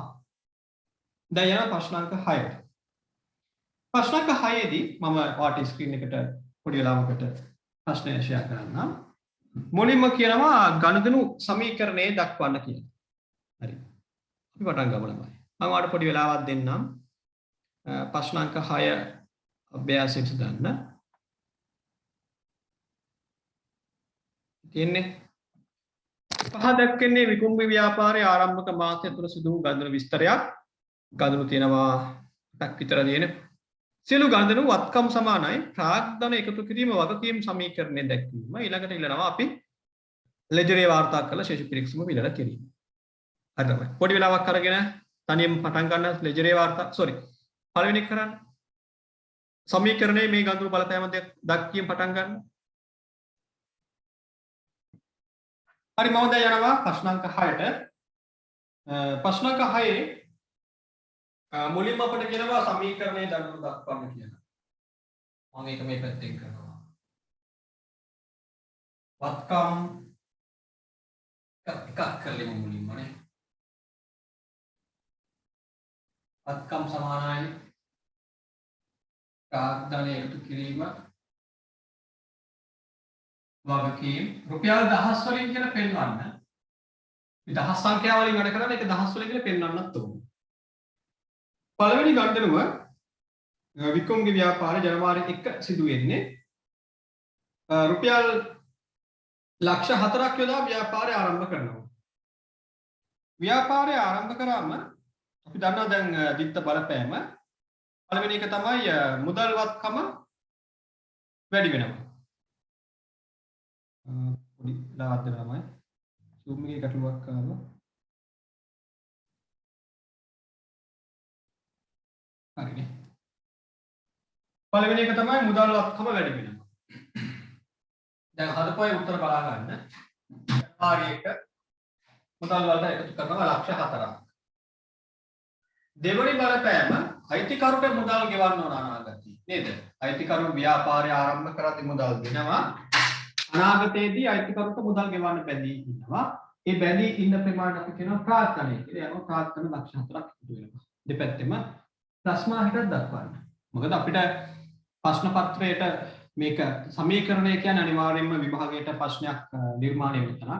ඉතින් කියනවා වැඩි වෙන සංඛ්‍යාව ප්ලස් මාර්ක් යටතේ අඩු වෙනවා නම් මයිනස් මාර්ක් යටතේ පෙන්වන්න කියලා. ඒකට මම පුරුදු කරන්නේ. ජනවාරි 4. අත්පිට විකුණුම් ආදායම 80000. දිත්ත බලපෑම. අත්පිට විකුණුම් කියන්නේ මුදලට විකුණුම් කිරීම. පළවෙනි බලපෑම මුදල් වැඩි වෙනවා නේද? මුදල් වත්කම වැඩි වෙනවා. දෙවෙනි බලපෑම ආදායම් වැඩි වෙනවා. ආදායම් වැඩි වීම අපි ප්‍රාග්ධනයට එකතු කරලා පෙන්නනවා. ඔන්න අත්පිට විකුණුම් වාර්තා කරන ආකාරය. 1.5 ණයට විකුණුම් ලක්ෂයක්. ණයට විකුණුම් මුදල් අය කරන්නේ නැහැ. කියන්නේ නොමිලේ නෙමෙයි. පසුව මුදල් අය කරන්නේ මේ වෙලාවේ විකුණුම් කරනවා. ඒ කියන්නේ භාණ්ඩ අයිතිකරු අරගෙන යනවා. කියන්නේ ගණන්කරු අරගෙන යනවා. හැබැයි මුදල් ලැබෙන්නේ නැහැ. බලපෑම් දෙකයි. මොකක්ද බලපෑම් දෙක? එක ණයගති වත්කම වැඩි වෙනවා. ණයගතිය කියන්නේ වත්කමක්. එහෙනම් වත්කම වලට එකතු කරනවා ලක්ෂයක්. ඔන්න ණයගති වත්කම වැඩි වුණා. දෙක මුදල් ලැබුණත් ආදායම් වැඩි වෙනවා. ඔන්න ආදායම් වැඩි වීම ප්‍රාග්ධනයට එකතු කරනවා. ආදායම් වැඩි වීම මූලික සමීකරණයේ ප්‍රාග්ධනයට එකතු කරනවා. 1.7 ණයගතියන්ගෙන් මුදල් ලැබෙනවා 60000. දැන් ණයගතිය ලක්ෂයක් ගෙවන්න ඉන්නවනේ. එයා අපිට 60000ක් දෙනවා. මුදලින් දෙනවා. එහෙනම් මුදල් ශේෂය වැඩි වෙනවා 60000. මුදල් වලට එකතු කරනවා 60. ණයගති වත්කම මොකද වෙන්නේ? 60කින් අඩු වෙනවා. ඔන්න බලපෑම් දෙක. 1.12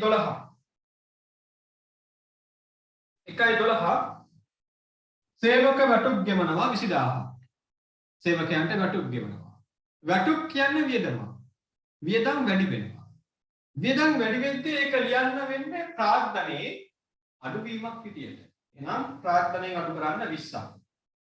ඔන්න තමයි වැටුප් වියදම වැඩි වීම. වැටුප මුදලින් ගෙවුවම ව්‍යාපාරයේ මුදල් ශේෂය මොකද වෙන්නේ? ව්‍යාපාරයේ මුදල් ශේෂය අඩු වෙනවා. එහෙනම් මුදල් කියන්නේ වත්කමක් වත්කම වල අඩුවීමක් පෙන්වා ගන්න 20ක්. 1.15 රුපියල් 3000ක ණයගැතියෙකු බොල් ණය ලෙස කපා හැරීම. ණයගැතියෙක් අය කරගන්න බැරි ශේෂයක් ලෙස බොල් ණය ලෙස කපා හරිනවා. බොල් ණය කියන්නේ අපි දන්නවා වියදම. වියදම් වැඩි වෙනවා. අපි දන්නවා වියදම් වැඩි වෙද්දී වියදම ප්‍රාග්ධනයෙන් අඩු කරනවා. දෙක ණයගැති වත්කම කපා හරීම නේද? බොල් ණය බාරපත් වෙන ණයගැතිය. ණයගැතිය කියන්නේ වත්කමක්. එහෙනම් වත්කම වල අඩුවීම තුනක්. මේ ණයගැතිය අඩුවීම. මේ බොල් ණය වියදම වැඩි වීම. වියදම් වැඩි වෙද්දී ප්‍රාග්ධනය අඩු කරලා ලියා ගන්නවා. 1.20 මහජන බැංකුවෙන් රුපියල් ලක්ෂ 3ක ණය මුදලක් ගන්නවා. බැංකු ණයක් ලෙස ලැබෙන්නේ මුදල්. එහෙනම් පළවෙනි බලපෑම මුදල් වත්කම වැඩි වෙනවා. දෙවනි බලපෑම බැංකුවෙන් ලැබුණු මුදල බැංකුවට අනාගතයේ ගෙවන්න ඕන. ඒ ගෙවන්න තියෙන ශේෂයට අපි කියනවා මොකද්ද?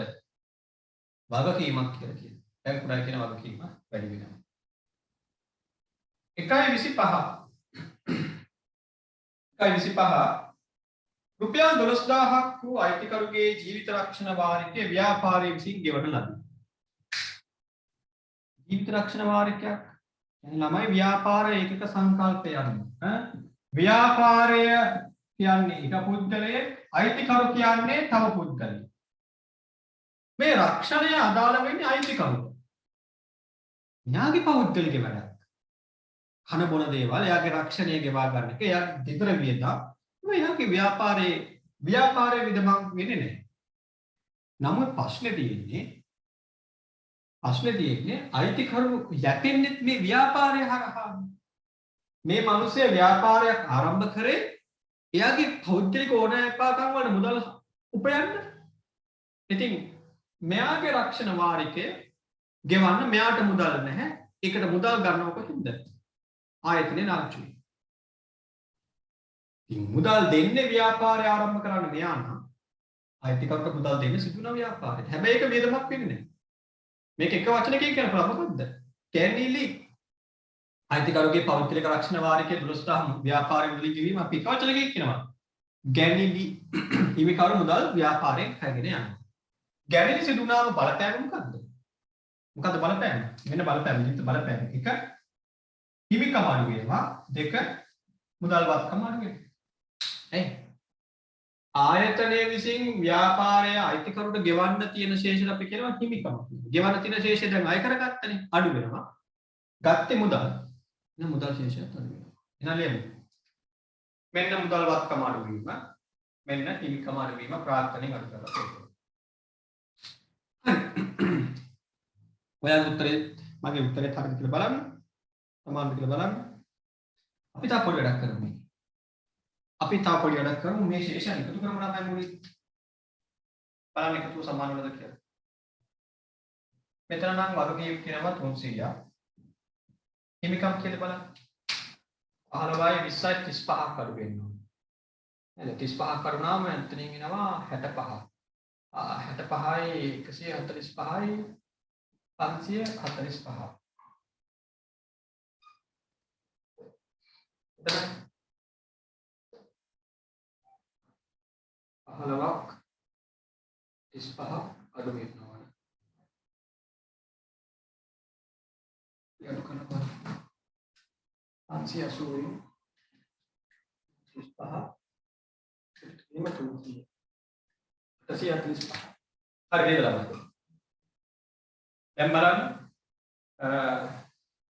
මේ පැත්තේ එකතු 845 845ක් වෙද්දී ප්‍රාග්ධනය 545යි වගකීම් 300යි. මේ දෙක එකතුවක් 845. මම දැන් මේ ආයතනයේ ලාභය ගණනය කරන්න ඕන. ලාභය ගණනය කරන සමීකරණය මම ඔයාලට කියලා දීලා තියෙනවා. ලියන්නම හැමෝම ලාභය ගණනය කරන සමීකරණය. ආදායම අඩු කිරීම වියදම් කියලා ලියන්න බෑ. මොකද මේ සමීකරණයේ ආදායම් තීරුවක් වියදම් තීරුවක් නැහැ. එහෙනම් මෙන්න මෙහෙම ලියන්න. ලාභය සමානයි අවසන් හිමිකම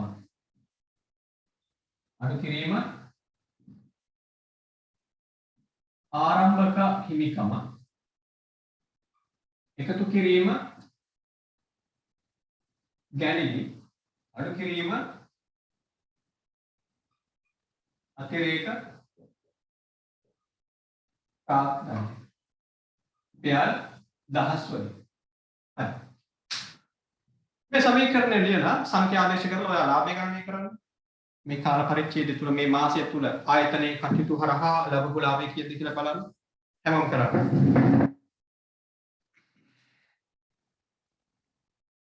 හරි. දැන් මම ලාභය ගණනය කරනවා.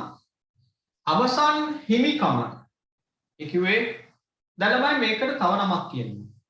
මේ සමීකරණය ලියන ක්‍රම දෙකක් තියෙනවා. ප්‍රවේශ දෙකක් තියෙනවා. අපි මේකට කියනවා එකක් හිමිකම් ප්‍රවේශය. හිමිකම් ප්‍රවේශයෙන් හැමෝත් මේ ආකාරයෙන් සමීකරණය. තව ක්‍රමයක් කියනවා සුද්ධ වත්කම් ප්‍රවේශය කියලා. මම දෙවෙනි ක්‍රමයේ සුද්ධවත්කම් ප්‍රවේශයේ සමීකරණය කොහොමද ලියන්නේ කියලා ඊළඟ ගණනේදී කියලා දුන්නා. දැන් එතනදී අවසන් හිමිකම කියලා කියන්නේ මෙන්න මෙයාගේ 504. දහස් වලින්නේ ආරම්භක හිමිකම ආරම්භයේ දොපු මුදල උඩිම තියෙන ඉලක්කම ලක්ෂ 4. ඒකට එකතු කරනවා ගැනීම. ගැනීම කියන අයිතිකරු රැගෙන යන දේවල් කාල පරිච්ඡේදය තුල. අර රක්ෂණ වාරිකයේ ගැනීම මෙන්න මේ 12000 ගැනීම නේද? ඒක එකතු කරනවා. ඒකෙන් අඩු කරන්න අතිරේක ප්‍රාග්ධනය. ඒ කියන්නේ ව්‍යාපාරය ආරම්භ කළ පසුව නැවත විටින් විට අයිතිකරු මුදල් සපයනවා නම් අපි ඒක කියනවා අතිරේක ප්‍රාග්ධනය කියලා. ප්‍රශ්න අංක 6 අතිරේක ප්‍රාග්ධනයක් නෑ නේද? ලක්ෂ 4ක් යෙදුවෙන් පසුව තවත් ව්‍යාපාරයට මුදල් අයිතිකරු විසින් දුන්නේ නැහැ. එහෙනම් අතිරේක ප්‍රාග්ධනය බිඳුවක්. ඒක නෑ. ඒ අනුව අපි ලාභය ගත්තොත් ලාභය නොකියද්ද 545 400ක් ගියාම 145යි 145ට 12ක් එකතු කළාම 157ක් දහස් වලින් කියලා මම කියලා තියෙනවා. ඒ නිසා බෙන්තුන ලියන්න එපා. ලාභය 1,50,000.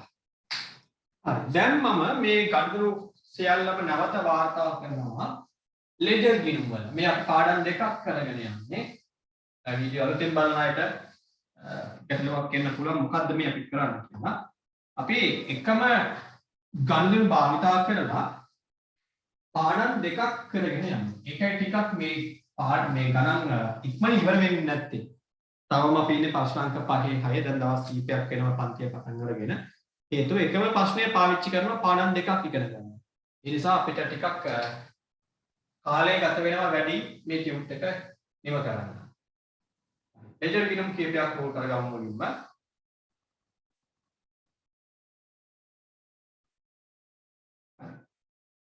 වැඩ කරන්නේ රුපියල් 1000 වලින් කියලා පෙන්වන්න. හැම ගිණුමක් උඩින්ම නැහැ, ඕන නැහැ.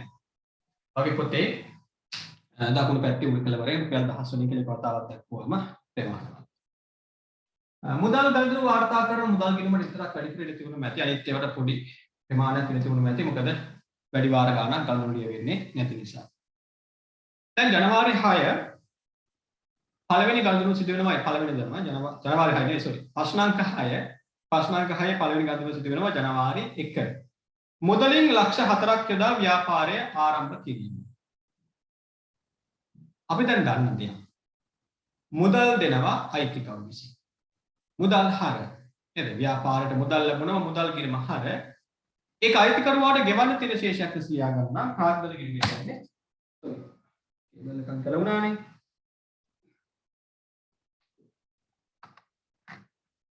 හරි. දැන් මම අහනවා නේද? මුදල් ගිණුම හර කර ගන්නවා මුදල් ඉදවනවා. එහෙනම් මම පළවෙනි ගිණුම ආරම්භ කරනවා මුදල් ගිණුම. හර පැත්තේ දිනේ ලියන්නේ 1.1 ලක්ෂ 8ක් වෙනවා. අයිතිකරු සපයන මුදල ප්‍රමාණය. හතරක් නේ ලක්ෂ 4ක්. ඊළඟට මේ මුදල දෙන්නේ අයිතිකරු විසින්. ව්‍යාපාරයට මුදල් ලබා දෙන්නේ අයිතිකරු විසින්. එහෙනම් ව්‍යාපාරය විසින් අයිතිකරුවාට මුදල් ආපසු ගෙවන්න ඕන.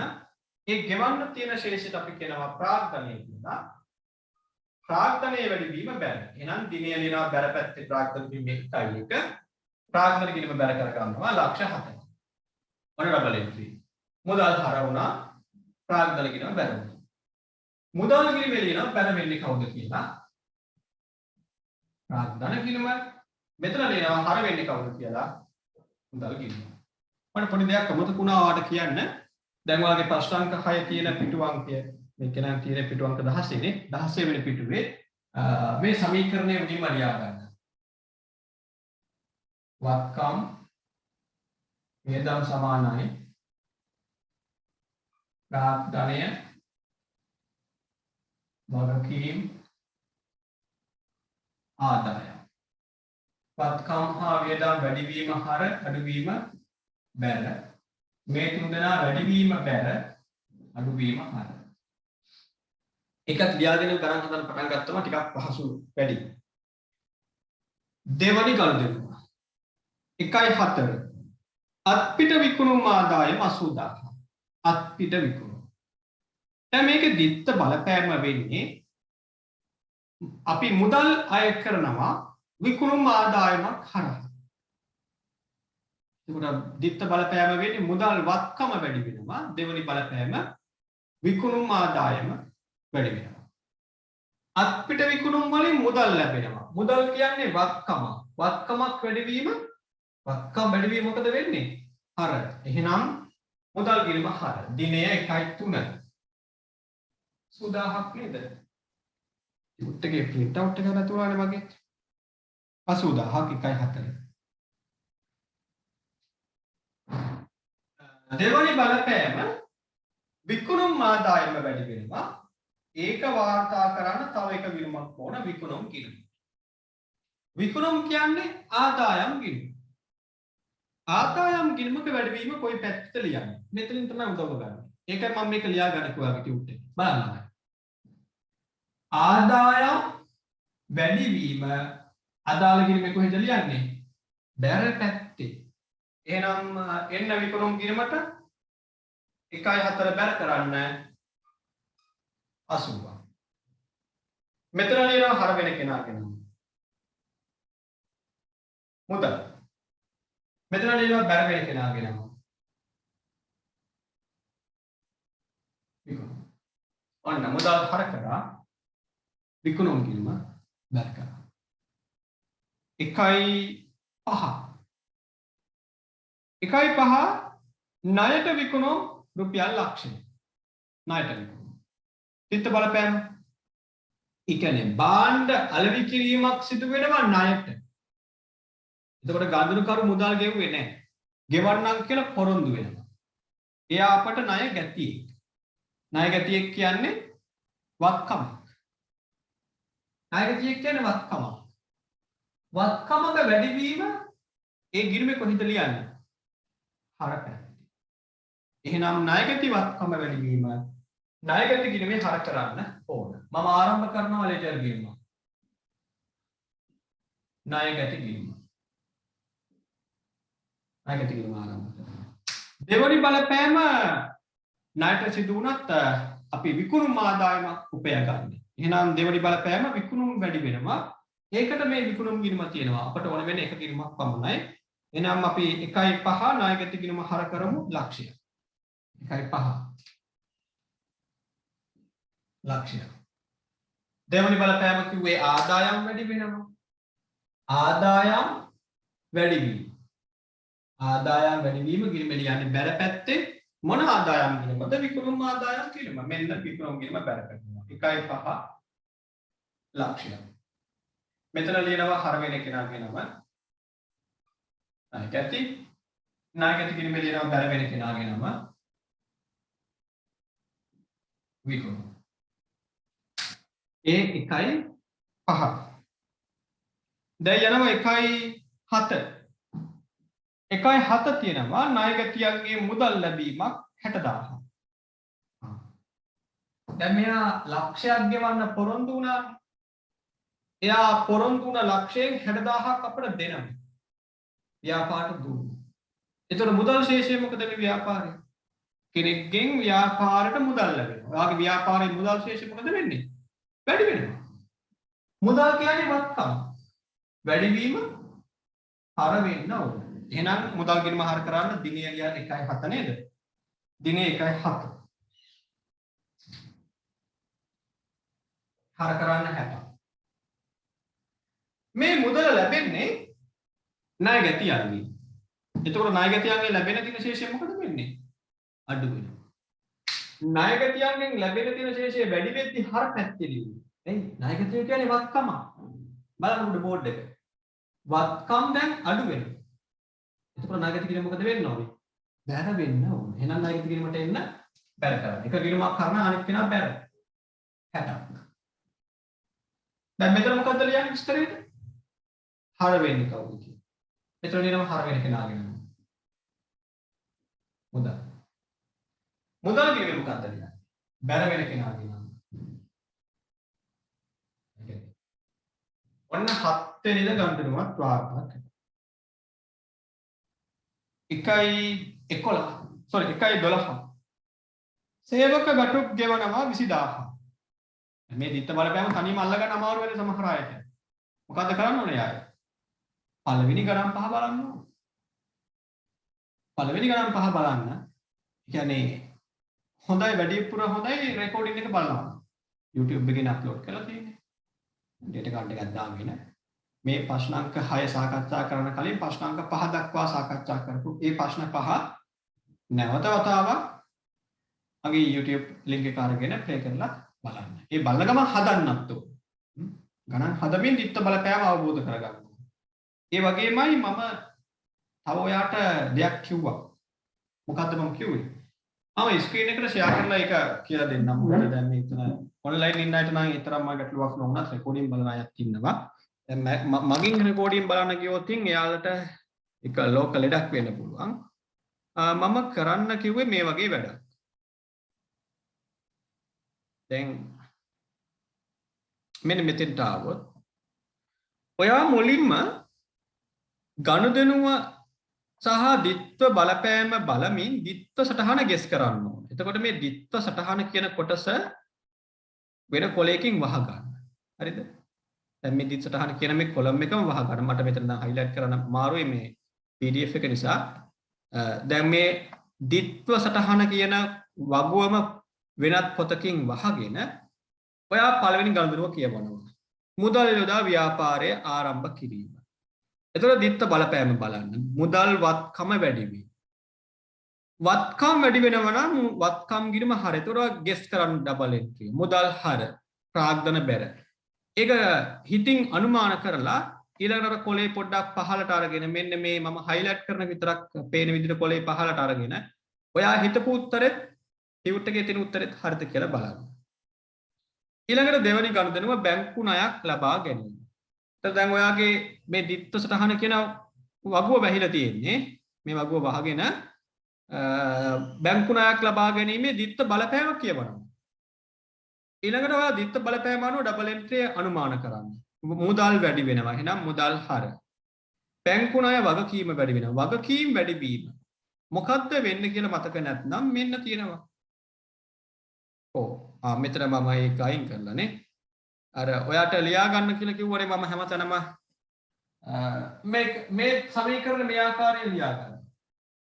වගකීම් වැඩි වීම බැර. එහෙනම් අනුමාන කරනවා. මුදල් කියන්නේ වත්කමක්. වත්කම් වැඩි වීම හරනම් මුදල් හර වෙන්න ඕන. බැංකු ණය කියන වගකීම වැඩි වෙනවා නම් වගකීම වැඩි වීම බැර. එහෙනම් බැංකු ණය ගිණුම බැර වෙන්න. මුදල් හර බැංකු ණය බැර වෙන්න. ඒකද දැන් ඔයා අනුමාන කරලා ඒකද තියෙන්නේ කියලා කොලේ පහළට අරගෙන බලන්න. එහෙම එක වතාවක් කරලා ඊළඟ වතාවේ දිත්ත බලපෑමක් වහගෙන ගනුදෙනුව පමණක් කියවෙමින් දිත්ත සටහන අනුමාන කරන්න ඕන. ඊළඟ ටියුට් එකක් නෑ මෙතන පෙන්වන්න. තවට මම කියන දේ පැහැදිලිනේ. ගනුදෙනුවෙන් ගනුදෙනුව යනවා. දැන් ඔයා පළවෙනි ගනුදෙනුව තිබුණා 1.1 පළවෙනි ගනුදෙනුව මුදල් යොදා ව්‍යාපාරය ආරම්භ කිරීම. එතකොට ඔයාට දිත්ත බලපෑම පේන්නේ නැහැ. දිත්ත සටහන පේන්නේ නැහැ. ඒක කොලයකින් වහගෙන.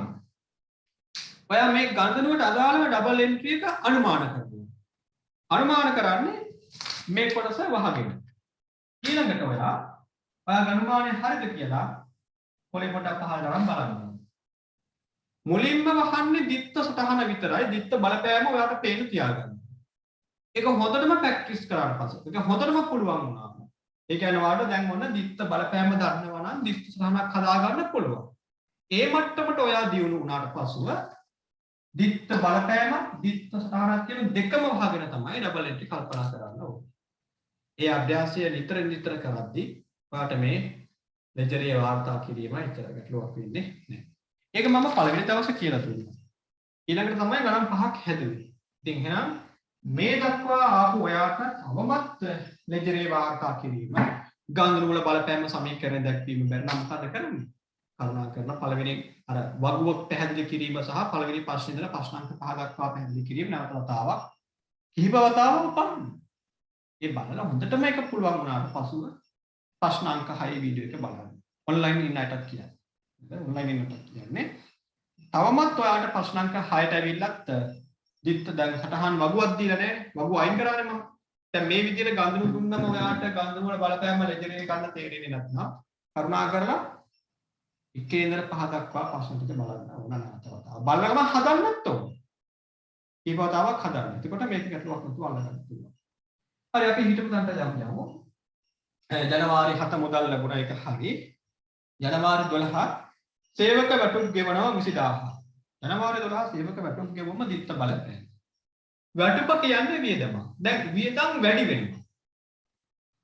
වියදම් වැඩි වෙනවා නම් වියදම් කිරුවේ කොහෙද ලියන්නේ? හර පැත්තේනේ. මේ සමීකරණය හැම විටම ඔයාලගේ පොතේ තියෙන්න ඕන. පේන තරමේ උතර ලියාගෙන තියෙනවා. වියදම් වැඩි වීම හර. එහෙනම් ඔයා ආරම්භ කරන්න වැටුප් වියදම් ගිණුම. වැටුප් ගිණුම කියලා ලියමු මැද මේක වියදම් ගිණුම. ජනවාරි 12 හර කරන්න 20000. ඔන්න හර කළා. වැටුප ගෙවන්නේ මුදලින්. මුදලින් ගෙවුවනම් මුදල් ශේෂය මොකද වෙන්නේ? අඩු වෙනවා. මුදල් කියන්නේ වත්කම. වත්කම අඩු වෙනවා. එතකොට වත්කම් ගිණුම මොකද වෙන්නේ? බැරි. අන්න මුදල් ශේෂය ලියන ගිණුම. මුදල් ලැබෙනවා නම් මෙතන ලියනවා. මුදල් ගෙවනවා නම් මුදල් අඩු වෙනවා නම් බැර පැත්ත ලියන්න. දැන් බැර කරන්නේ පළවෙනි රූලේ. උඩම රූලේ 1.12 හරියන්න 20ක් බැර කරනවා. දැන් මෙතන ලියනවා හර වෙන කෙනාගේ නම. වැටුප් ගිණුමේ ලියනවා බැර උනේ කවුරුද කියලා. අනිත් ගිණුම නම ලියන්නයි ඕක. ඒ 1.12 දැන් යනවා ඊළඟ ගණනුව 1.15 1.15 රුපියල් 3000ක ණය ගැතියපු බොල් ණය ලෙස කපා හැරීම. බොල් ණය වියදමක්. බොල් ණය කියන්නේ වියදමක්. ඒක ඇතිවීම ලියන්නේ බොල් ණය ගිණුම. මොන පැත්තේද? වියදමක් ඇති වෙනවා. වියදම් වැඩි වෙනවා. වියදම් වැඩි වෙනවා නම් වියදම් ගිණුම මොකද වෙන්නේ? හර. එහෙනම් මම ආරම්භ කරනවා බොල් ණය ගිණුම. බොල් ණය ගිණුම ආරම්භ කරනවා. දිනය මතක නැති වුණා 15ද? දිනය 15 වෙනිදා 3000. දැන් මේ බොල් ණය ඇති වෙන්නේ කොහොමද? ණයගැති ශේෂයක් කපා හැරීම. ඒ කියන්නේ ණයගැතිය මොකද වෙන්නේ? අඩු වෙනවා. ණයගැතිය කියන්නේ මේ වර්ග පහෙන් මොනවද? ණයගැතිය කියන්නේ මොකද්ද? අපිට මුදල් දෙන්න ඉන්න කෙනා වත්කම. වත්කම අඩු වෙනවා. එතකොට වත්කම් ගිණුම මොකද වෙන්නේ? බැරනේ. වත්කම් අඩු වීම බැර. එහෙනම් මෙන්න තියෙනවා ණයගැති වත්කම් ගිණුම. ඒක බැර කරන්න. දිනේ 1.15 3000. දැන් මෙතන මොකක්ද ලියන්නේ? අනිත් කෙනාගේ නම. බැරවන කෙනාගේ නම. ණයගැති. ණයගැති ගිණුමේ මොකක්ද ලියන්නේ? අනිත් කෙනාගේ නම. හර වෙන කෙනාගේ නම. බොල් ණය. ඔන්න ණයගැති. බොල් ණය හර කරා ණයගැති ගිණුම බැර කරා. ඊළඟ ගණනුව සිදු වෙන්නේ 1.20. මහජන බැංකුවෙන් මුදලක් ගන්නවා. එන බැංකුව අපිට ලෝන් එකක් දෙනවා. ලෝන් එකක් විතර අපිට මොනවද එන්නේ? අපේ ව්‍යාපාරයට මොනවද එන්නේ? මුදල්. අපේ මුදල් ශේෂය වැඩි වෙනවා. මුදල් කියන්නේ වත්කම. දැන් ආයතනයේ මුදල් වැඩි වෙනවා. එතකොට මුදල් ගිණුම කොහෙද ලියන්නේ? හර පැත්තේ. එහෙනම් මුදල් ගිණුම හර කරන්න දිනේ 1.20 ලක්ෂ 3ක්. දිනේ 1.20 ලක්ෂ 3ක් හර කරා. මේ ලක්ෂ 3 ගත්තේ අපි බැංකුවට පොරොන්දු වුණා අනාගතයේ මේ මුදල ගෙවන්නම් කියලා. ඒ පොරොන්දුව අපිට බැඳීම වගකීම. බැංකුවට ගෙවන්න තියෙන ණය ශේෂය කියන්නේ අපිට වගකීම. දැන් බැංකු ණය කියන වගකීම වැඩි වෙනවා. එහෙනම් මම ආරම්භ කරන්න ඕන ලෙඩරේ බැංකු ණය ගිණුම. මේක වගකීම් ගිණුම. දැන් බැංකු ණය ගත්තම වගකීම වැඩි වෙනවා. බලන්න තමයි. වගකීම වැඩි වුණොත් කොහෙද එක ලියන්නේ? බැරනේ. මුදල් වැඩි වුණොත් මුදල් හර. මේ මුදල් කියන්නේ වත්කමක් නිසා. බැංකු ණය කියන්නේ වගකීමක්. වගකීම වැඩි වීම ගිණුමේ ලියන්නේ බැර පැත්තේ. මෙන්න බැංකු ණය ගිණුම බැර පැත්තේ ලියනවා දිනය 1.20. බැර කරනවා ලක්ෂ 3ක්. දැන් මෙතන විස්තරයට ලියන්නේ හර වෙන කෙනාගේ නම. මුදල්. මුදල් ගිණුමේ මොකද්ද විස්තරයට ලියන්නේ? මුදල් ගිණුමේ ලියන්නේ ප්‍රතිවිරුද්ධ ස්ථාන ගියේ කොහාටද කියලා. බැරවුන කෙනාගේ නම ලියනවා. බැංකු ණය. බැංකු ණය. ඒ 1.20 ගනුදෙනුව. දැන් මම යනවා 1.25 ගනුදෙනුව බලන්න. රුපියල් 12000ක රක්ෂණ වාරිකයේ අයිතිකරුගේ රක්ෂණ වාරිකය. අයිතිකරුගේ රක්ෂණ වාරිකයේ ව්‍යාපාරයේ විදමත්ද නැහැ. කවුද ඒක කියන්නේ? ව්‍යාපාර ඒකක සංකල්පය. ව්‍යාපාර ඒකක සංකල්පය අනුව ව්‍යාපාරය කියන්නේ එකයි, අයිතිකරු කියන්නේ තව කෙනෙක්. වියදම් කියන්නේ මොනවද?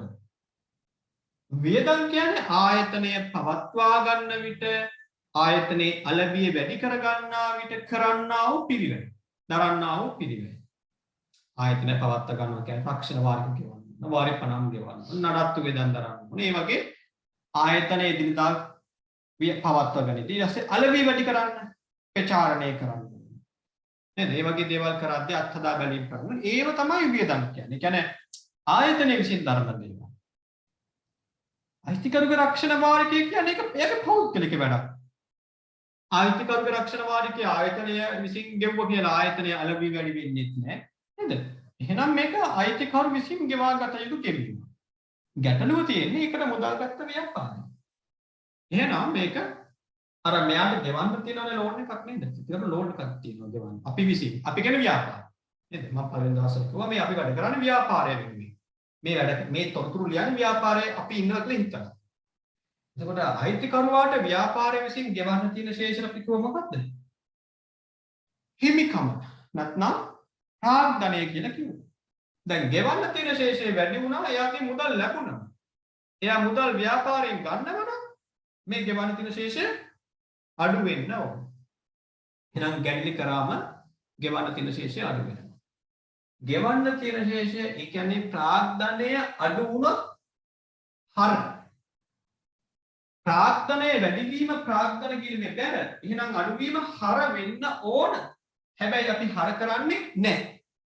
මේක ප්‍රධාන ගිණුම. ප්‍රාග්ධන ගිණුමේ අඩු වීම, ගැණුම් විකුණුම් වලින් ආපසු යොමු හරහා විකුණුම් අඩු වීම, හරවා යවන විට ගැණුම් මෙතන ගැණුම් ගිණුමක් නෑ. ගැණුම් ගිණුමේ අඩු වීම ඒ ප්‍රධාන ගිණුම් වල ලියන්නේ නැහැ. නේද? ප්‍රාග්ධනය අඩු වෙනවා. අඩු වෙද්දී හර වෙන්න ඕන.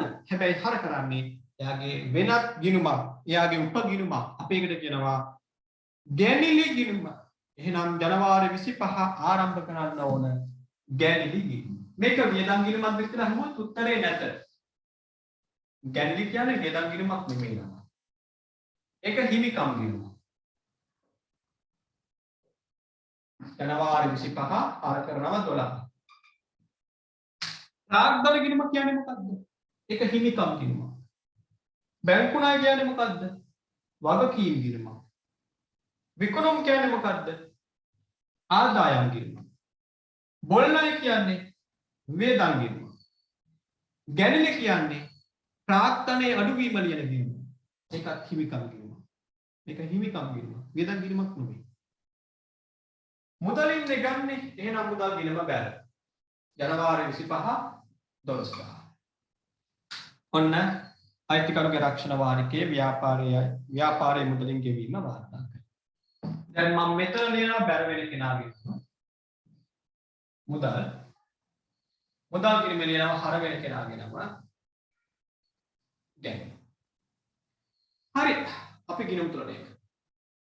මම මුදල් ගිණුමෙන් වැඩේ පටන් ගන්නවා. ඔයත් ඉරියට ගන්න මුදල් ගිණුමෙන් දැන් වැඩි එකතුව ගන්නවා. ඔයාලට පේනවා මුදල් ගිණුමේ මේ හර පැත්ත එකතුව වැඩි. එකතුව ගන්න කියලා බලන්න එන්නේ. 840. බැල පැත්තෙත් ලියන්න 840. දැන් ළමයි 840 හැදෙන්න මෙතෙන්ට තව කීයක් ඕනද? ගන්න ඔයාගේ කැල්කියුලේටර් එක 840න් අඩු කරන්න යද්ද 20 12 32ක් 808ක් කියනවා. ඒක තමයි 840 හැදෙන්න අවශ්‍ය ප්‍රමාණය. 808. ශේෂය. අපි මේ වැඩේ කරන්නේ මාසේ අන්තිම දවසේ ජනවාරි 31. එතන ලියා ගන්නවා ශේෂය 15ට ගෙන ගියා. ශේෂය 15ට ගෙන ගියා. 808 ගත්තේ බැල පැත්තට නම් මේ 808 ආයෙ ලියා ගන්නවා ඊළඟ පැත්ත අනිත් පැත්තේ හර පැත්තේ. ඒක කරන්නේ ඊළඟ දවසේ 2.1 ශේෂය ඉදිරියට ගෙනාවා. ශේ ඊගේ. හරි. ඔය විදිහට ඉතුරු ගිණුම් ටිකක් තුලනය කරලා ශේෂ පිරික්සීම හදලා මට කියන්න එකතුව සමාන වෙනවද කියලා. හරි. දැන් මම අනිත් ගිණුම් තුලනය කරනවා. මම ප්‍රාර්ථන ගිණුම එක සටහනක් නේ තියෙන්නේ. ඉතින් ඒක බැර ශේෂයක් 400ක් බව දන්න නිසා මේක තුලනය කරන්නේ නෑ. විපරම් ගිණුම තුලනය. තුන්වෙනි පේළියේ එකතු ටික කියන්න. 80යි 100යි 180ක් හර පැත්තේ 180ක්. දැන් මෙතන වෙනසත් 180ක් මේ වැඩේ කරේ ජනවාරි 31. ශේෂය 15ට ගෙන ගියා. එහෙමනම් ඊළඟ දවසේ ශේෂය ලියන්නේ 2.1 බැර පැත්තේ. හර පැත්තෙන් පාගේ ශේෂය ලියුවේ නම් බැර පැත්තට නම ශේෂය ඉදිරියට ගෙනාවා. ශේ ඊගේ 180ක්. ණය ගැති ගිණුම තුලනය කරනවා. දැන් මෙතනදී හර එකතුව 100ක්. බැර එකතුව 63ක්.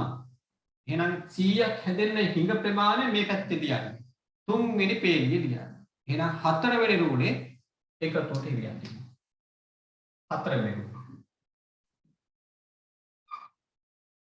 100 දෙපැත්තෙම ලියනවා. මෙතන ගැටලුවක් නෑ. උඩ 100ක් තියෙනවා එකතුවට 100ක්. මෙතන 63යි 63ක් එකතුව 100. 100 හැදෙන්න තව කීයක් ඕනද? 37ක් ඕන. මේ වෙනස ගන්න කවද්ද? අදාළ මාසයේ අවසන් දිනේ ජනවාරි මාසයේ 31. ශේෂය 15ට ගෙන ගියා. ශේ පාගේ. පාගේ ශේෂය හටගත්තේ බැර පැත්තේ. ඊළඟ දවසේ ශේෂය ලියනවා හර පැත්තේ. 2.1 ශේ ඊගේ 37ක්. මේකේ හර ශේෂයක් තියෙන, මේකේ හර ශේෂයක් තියෙන, මේකේ බැල ශේෂයක් තියෙන එක අගයන් තියෙන තුලනය කරන අවශ්‍ය වෙන්නේ නැහැ. එහෙනම් මම දැන් ශේෂ පිරික්සමක් හදනවා.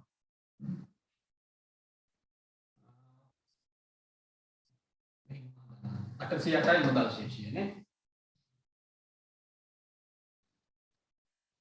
සම්පූර්ණම ශේෂ පිරික්සම කලින් ගන්නට ඕක කරේ නෑ, මේ ගන්න රෝ කරනවා. ශේෂ පිරික්සම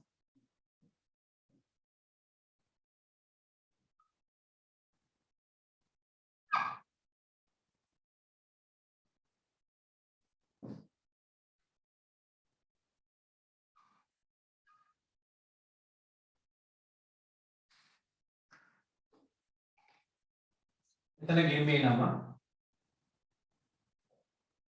සංගල පිටුව කියලා කොලම් එකකුත් වෙනවා, එච්චර අවශ්‍ය නැහැ. මේ හර බැල මේවත් අවශ්‍ය නැහැ. ඉතින් අපලෙන් දාස් වෙනස අපි රෝල් කරමු. මුලින්ම මුදල් මම මැකුවා ඒකේ හර ශේෂයක් තිබුණා, හර තීරුවේ ලියන 808ක්. ඊළඟට ප්‍රාග්ධන ගිණුම ඒකේ බැර ශේෂයක් තියෙන්නේ 400ක්. එහෙනම් බැර තීරුවේ. ඊළඟට විකුණුම් ගිණුමේ තියෙන්නේ ඊගේ ශේෂය තියෙන පැත්තෙන් බලන්න. බැරාගියක් බැර තීරුවේ යන්නේ 180.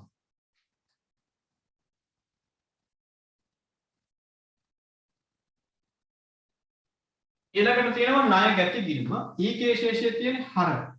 හරාගේ කීයද? 37ක්. ණය ගැති. හරාගේ හර ශේෂයක් ලෙස ලියන්න හර තීරුවේ 37ක්.